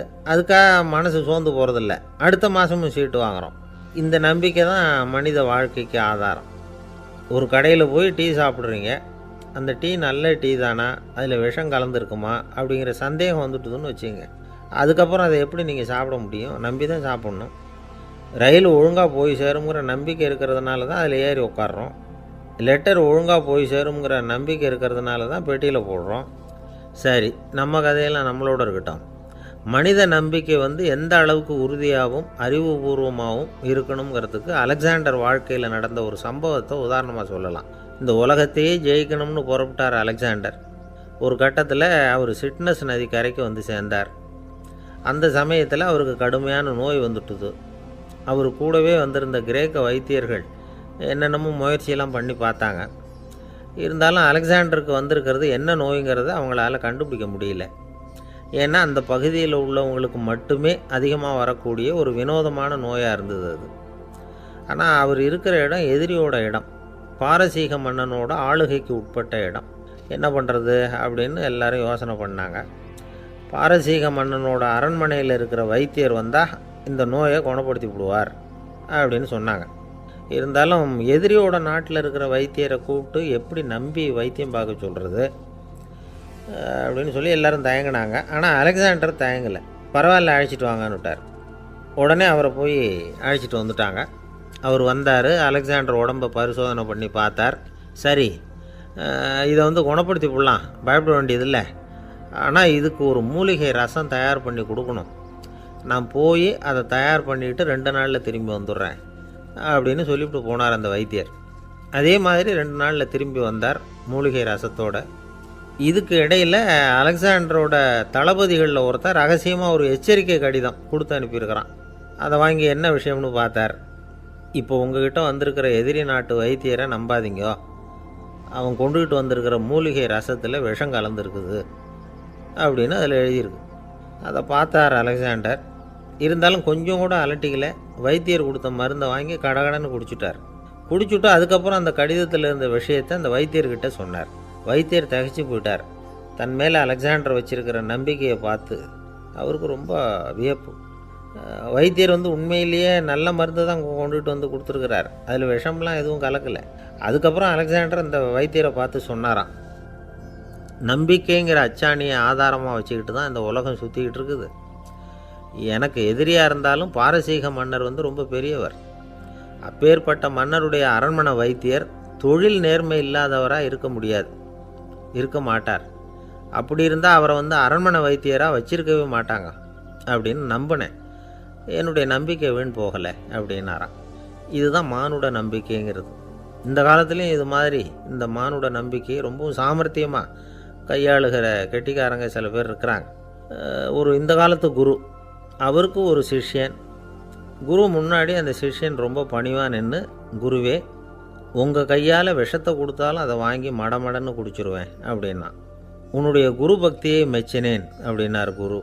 அதுக்கு அந்த சிஷ்யன், அப்படி இல்லை குருவே, உங்ககிட்ட சிஷ்யனாக இருக்கிறத விட உங்கள் கையால் விஷத்தை வாங்கி குடிச்சு விடுறது ரொம்ப நல்லது, அதனால தான் அப்படி சொன்னேன் அப்படின்னா. ஒரு தீக்குச்சி தீப்பெட்டியை பார்த்து கேட்டு தான், நாம் 2 பேரும் தானே உரசிக்கிறோம், ஆனால் நான் மட்டும் தீப்பிடிச்சி எரிஞ்சு போகிறேன், நீ அப்படியே இருக்கிறியே அப்படின்னு தான். அதுக்கு தீப்பெட்டி சொல்லியிருக்குது, உனக்கு தலையில் கணம் இருக்குது அதனால் அழிஞ்சு போகிற அப்படின்னு தான். எப்படி இருக்கு பாருங்கள் இந்த பதில். தலையில் கணம் உள்ளவங்க யாருமே சரியாக இருக்க முடியாது. எவ்வளவு பெரியவங்களாக இருந்தாலும் சரி, ரொம்ப கஷ்டம்தான் அது. கர்வம்ங்கிறது கூடவே கூடாது. இதை விளக்கிறதுக்கு மகான் ஒருத்தர் ஒரு சம்பவத்தை சொல்கிறார். அர்ஜுனன் தீர்த்த யாத்திரை பண்ணானா. அப்போது தென்னிந்தியாவுக்கு வந்திருக்கிறான். ராமேஸ்வரத்துக்கு போனப்போ அங்கே இலங்கைக்கு கல்லுலாம் அடுக்கி போடப்பட்டிருந்த பாலத்தை பார்த்தானா. ஒரு சின்ன குரங்கு அதுக்கு பக்கத்தில் விளையாடிக்கிட்டு இருந்திருக்கு. அதை பார்த்துட்டு அர்ஜுனன் சிரிச்சிருக்கான். ஏன் சிரிக்கிறேன்னு கேட்டிருக்கு அந்த குரங்கு. ராமன் மிகச்சிறந்த வில் வீரன். அப்படி இருக்கிறப்போ அவன் இலங்கைக்கு அம்புகளாலேயே ஒரு பாலம் கட்டியிருக்கலாம். அதை விட்டுட்டு போயும் உன்ன மாதிரி குரங்குகளை துணையாக வச்சுக்கிட்டு இப்படி ஒரு கருங்கல் பாலத்தை கட்டியிருக்கிறானே அப்படின்னானா. அம்புகளால் பாலம் கட்ட முடியுமா அப்படின்னு கேட்டு தான் குரங்கு. ஏன் முடியாது, என்னால் முடியுமேன்னு இருக்கான் அர்ஜுனன். அம்பால் பாலம் கட்டலாம், இருந்தாலும் என்ன மாதிரி குரங்குகள் ஏறி நடந்தால் அது தாங்குமா? அதனால தான் ராமர் கருங்கல் பாலமே கட்டினார் அப்படின்றது குரங்கு சொல்லிச்சான். அப்படியே சொல்கிற, நான் வேணும்னா இப்போ அம்புகளாலேயே ஒரு பாலத்தை கட்டுறேன், நீ அது மேலே ஏறி நடந்து பார். பாலம் விழுந்துட்டுதுன்னா நான் தீ மூட்டி அதில் குதித்து உயிர் தியாகம் பண்ணி விட்றேன் அப்படின்னு நான் ரொம்ப கோபமாக. உடனே அந்த சின்ன குரங்கு பெரிய உருவம் எடுத்துட்டு தான் கையில் கதையோடு அர்ஜுனன் முன்னாடி நிற்கிறான் அனுமன். பார்த்தா, என்னுடைய தலைவர் ராமரையா இழிவாக பேசுகிற, நீ இப்போ பாலம் கட்டு, நான் என்னுடைய பலத்தை காட்டுறேன் அப்படின்னு அனுமன். அர்ஜுனன் தன்னுடைய காண்டிபத்தை எடுக்கிறான், சரமாரியாக அம்புகளை விடுறான். அதெல்லாம் ஒன்றோட ஒன்று கோத்துக்கிட்டு அப்படியே பாலம் மாதிரி நிற்கிது. அர்ஜுனன் தலை நிமிர்ந்து நின்னான். அனுமன் உயர கிளம்பி அங்கேருந்து பாலத்தில் பொத்துன்னு இறங்கினான். பாலம் அப்படியே நொறுங்கி போச்சு தூள் தூளாக. என்ன அர்ஜுனா, இப்போ என்ன செய்ய போகிற அப்படின்னு நான் ஏளனமா. அர்ஜுனன் தலையை தொங்க போட்டுக்கிட்டான். சொன்னபடி தீ மூட்டி அதில் குதிக்கிறதுக்காக 3 தடவை சுற்றி வந்தான். அப்போது கிருஷ்ணர் அங்கே வந்தார். என்ன அர்ஜுனா, என்ன நடக்குது, என்ன இது அப்படின்னு ஒன்றும் தெரியாத மாதிரி கேட்டார்.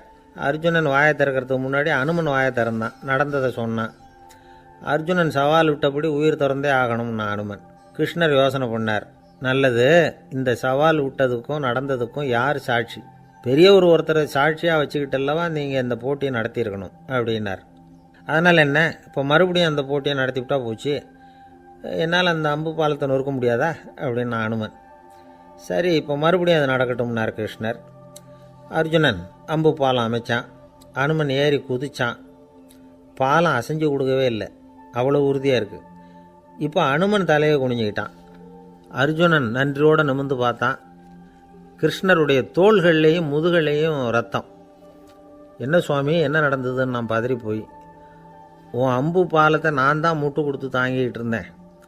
அனுமன் குதித்தப்போ என் மேலே ஏற்பட்ட காயங்கள் இவை. பின்ன உன்னுடைய அம்பு பலத்தினாலேயா பாலம் நின்றுதுன்னு நினைக்கிற அப்படின்னாரான். முதல்ல அர்ஜுனன் அப்புறம் அனுமன் 2 பேருக்குமே கர்வ பங்கம் ஆகிட்டு தான். அதாவது அவங்கக்கிட்ட இருந்த கர்வம் போயிட்டுது. யாராக இருந்தாலும் கர்வம் கூடாதுங்கிறத இதிலேருந்து நாம் புரிஞ்சுக்கணும். இந்த காலத்தில் நாமெல்லாம் எந்த விஷயத்துக்கெல்லாம் கர்வப்பட்டுக்கிட்டு இருக்கோம் தெரியுமா? 2 பெண்கள் தங்களுடைய கணவன்மார்களை பற்றி ரொம்ப பெருமையாக பேசிக்கிட்டாங்களாம். அதில் ஒரு அம்மா சொல்லியிருக்கு, என் வீட்டுக்காரர்கிட்ட எந்த சப்ஜெக்ட் கொடுத்தாலும் சரி அந்த விஷயத்தை பற்றி அழகாக 1 மணி நேரம் பேசுவார் அப்படின்னாங்களாம். உடனே இன்னொரு அம்மா, அது என்ன பிரமாதம், என் வீட்டுக்காரருக்கு சப்ஜெக்டே தேவையில்லை, விஷயமே இல்லாமல் நாள் பூரா பேசிக்கிட்டு இருப்பார் அப்படின்னாங்களாம். ஒரு காடு, நல்ல மரம்லாம் செழிச்சு இருந்தது. அப்படிப்பட்ட காட்டில் ஒரு சாது இருந்தார். அவர் எப்படின்னா எப்போவும் ஒரு மரத்தடியில் உட்காந்துருப்பார். ஏன்னா அவருடைய இருப்பிடமே அதுதான். அவர் என்ன பண்ணுவார், 3 கல் வச்சுருந்தார். செங்கல் மாதிரி இருக்கும், ஆனால் அதை விட கொஞ்சம் பெருசாக இருக்கும். எதுக்கு அந்த 3 கல்லுன்னா அதுதான் அவருடைய படுக்கை. அதாவது தூங்குறப்ப ஒரு கல்லை தலைக்கு கீழே வச்சுக்குவார், இன்னொரு கல்லை இடுப்புக்கு கீழே வச்சுக்குவார், இன்னொரு கல்லை காலுக்கு கீழே வச்சுக்குவார். உடம்பை வந்து அப்படியே ஒரு தகட்டால் மூடிக்குவார், அப்படியே தூங்கி போடுவார். மழை பெய்யுதுன்னு வச்சுங்க, அவர் உடம்பு வந்து 3 கல் மேலே இருக்குதா, அதனால் தண்ணி வந்து அடியில் ஓடி போடும், உடம்பு நனையாது. மேலே தகடு இருக்கிறதுனால மழையும் உடம்புல படாது. அவர் தூக்கமும் கெடாது, நிம்மதியாக தூங்குவார். பகலில் அந்த 3 கல்லையும் ஒரு சேர ஒரு அடுப்பு மாதிரி வச்சு அது மேலே உட்காந்துக்குவார். அதனால் பாம்பு பூச்சி எதுவும் அவரை வந்து தொந்தரவு பண்ணுறதில்ல, அது பாட்டுக்கு நகர்ந்து போயிடும். அவர் பாட்டுக்கு நிம்மதியாக இருப்பார். யாராவது எதையாவது கொண்டுகிட்டு வந்து கொடுத்தா அதை வாங்கி சாப்பிடுவார், அவ்வளவுதான். ஒரு நாள் அந்த நாட்டு அரசன் காட்டுக்கு வேட்டையாட வந்தான். அந்த வழியாக வந்தப்போ இந்த சாது படுத்துருக்கிறத பார்த்தான், பரிதாபப்பட்டான். ஐயோ பாவம், இவர் இப்படி இந்த கல் மேலே உடம்பை வச்சுக்கிட்டு தூங்குறாரு, என்ன பாடுபடுவார், இவரை நாம் வந்து அரண்மனைக்கு அழைச்சிட்டு போய் சுகமாக நிம்மதியாக இருக்கிறதுக்கு வழி செஞ்சு கொடுப்போம், அது ரொம்ப நல்லாயிருக்கும் அப்படின்னு நினச்சான். அப்படி நினச்சிக்கிட்டே அரண்மனைக்கு வந்துட்டான். அதுக்கப்புறம் ஒரு பல்லக்கையும் 2 சேவகர்களையும் காட்டுக்கு அனுப்பி அந்த சாதுவை மெதுவாக இங்கே அழைச்சிட்டு வந்துடுங்க அப்படின்னு சொல்லி அனுப்பி வச்சான். இவங்க போய் அவர்கிட்ட விவரத்தை சொன்னாங்க. எனக்கு என்னத்துக்கு அரண்மனை வாசம் அப்படின்னார். இருந்தாலும் மன்னர் உத்தரவு, நீங்கள் அவசியம் வரணும் அப்படின்னாங்க இவங்க. சரின்னு சொல்லிவிட்டு வேறு வழி இல்லாமல் புறப்பட்டார். புறப்படும் பொழுது என்ன பண்ணார்னா, மறக்காமல் அந்த 3 கல் ஒரு தகடு அதையும் எடுத்து பல்லக்கில் வச்சுக்கிட்டார். என்னத்துக்கு இதையெல்லாம் எடுத்து வைக்கிறாரு அப்படின்னு சொல்லி அவங்க யோசனை பண்ணாங்க. இருந்தாலும் அதை பற்றி ஒன்றும் கேட்கல. பேசாமல் அவரை அழைச்சிட்டு போய் அரண்மனையில் விட்டுட்டாங்க. அரசன் ஓடி வந்தான், வரவேற்றான், அறுசுவை உணவு படைத்தான். அவர் படுக்கிறதுக்கு தங்க கட்டில், பட்டு மெத்தை, இப்படி எல்லாம் ஏற்பாடு பண்ணி வச்சான். இங்கே படுத்து ஓய்வு எடுத்துக்குங்க அப்படின்னு சொல்லிவிட்டு அவன் பாட்டு போயிட்டான். மறுநாள் காலையில் வந்து பார்க்குறான், சாது படுத்துருக்கிறார். எப்படி தெரியுமா, அந்த பட்டு மெத்தை மேலே 3 கல்லையும் வச்சு வழக்கம் போலவே அது மேலே படுத்துருக்கிறார். அதுக்கு மேலே தகடு. அரசன் பார்த்துட்டு அதிர்ச்சி ஆகிட்டான். என்ன சுவாமி இப்படி அப்படின்னா, சாது சொன்னார், எனக்கு வந்து தேவையும் இல்லை குறையும் இல்லை, எல்லா இடத்துலையும் எனக்கு ஒரே மகிழ்ச்சி தான் அப்படின்னார். மகிழ்ச்சிங்கிறது தங்க கட்டிலேயோ பட்டு மெத்தையிலையோ இல்லை, அது வந்து மனசில் இருக்கிற ஒரு விஷயம். உண்மையான மகிழ்ச்சிக்கு வழி வந்து மனப்பக்குவம் அப்படிங்கிறது அந்த அரசனுக்கு புரிஞ்சுதான். இந்த காலத்தில் ஒரு சாமியார், அவரை தேடி ஒரு சீடன் வந்தான். என்னாச்சு தெரியுமா, சுவாமி எனக்கு நிம்மதி வேணும், அதுக்கு என்ன வழின்னு கேட்டான். சாமியார் நிமிர்ந்து பார்த்தார். அப்புறம் சொன்னார், நீ ஏகப்பட்ட பேர்கிட்ட கடன் வாங்கியிருக்கிற, அதையெல்லாம் திருப்பி கொடுத்தா தான் உனக்கு நிம்மதி கிடைக்கும்னார். இவனுக்கு ஆச்சரியம்.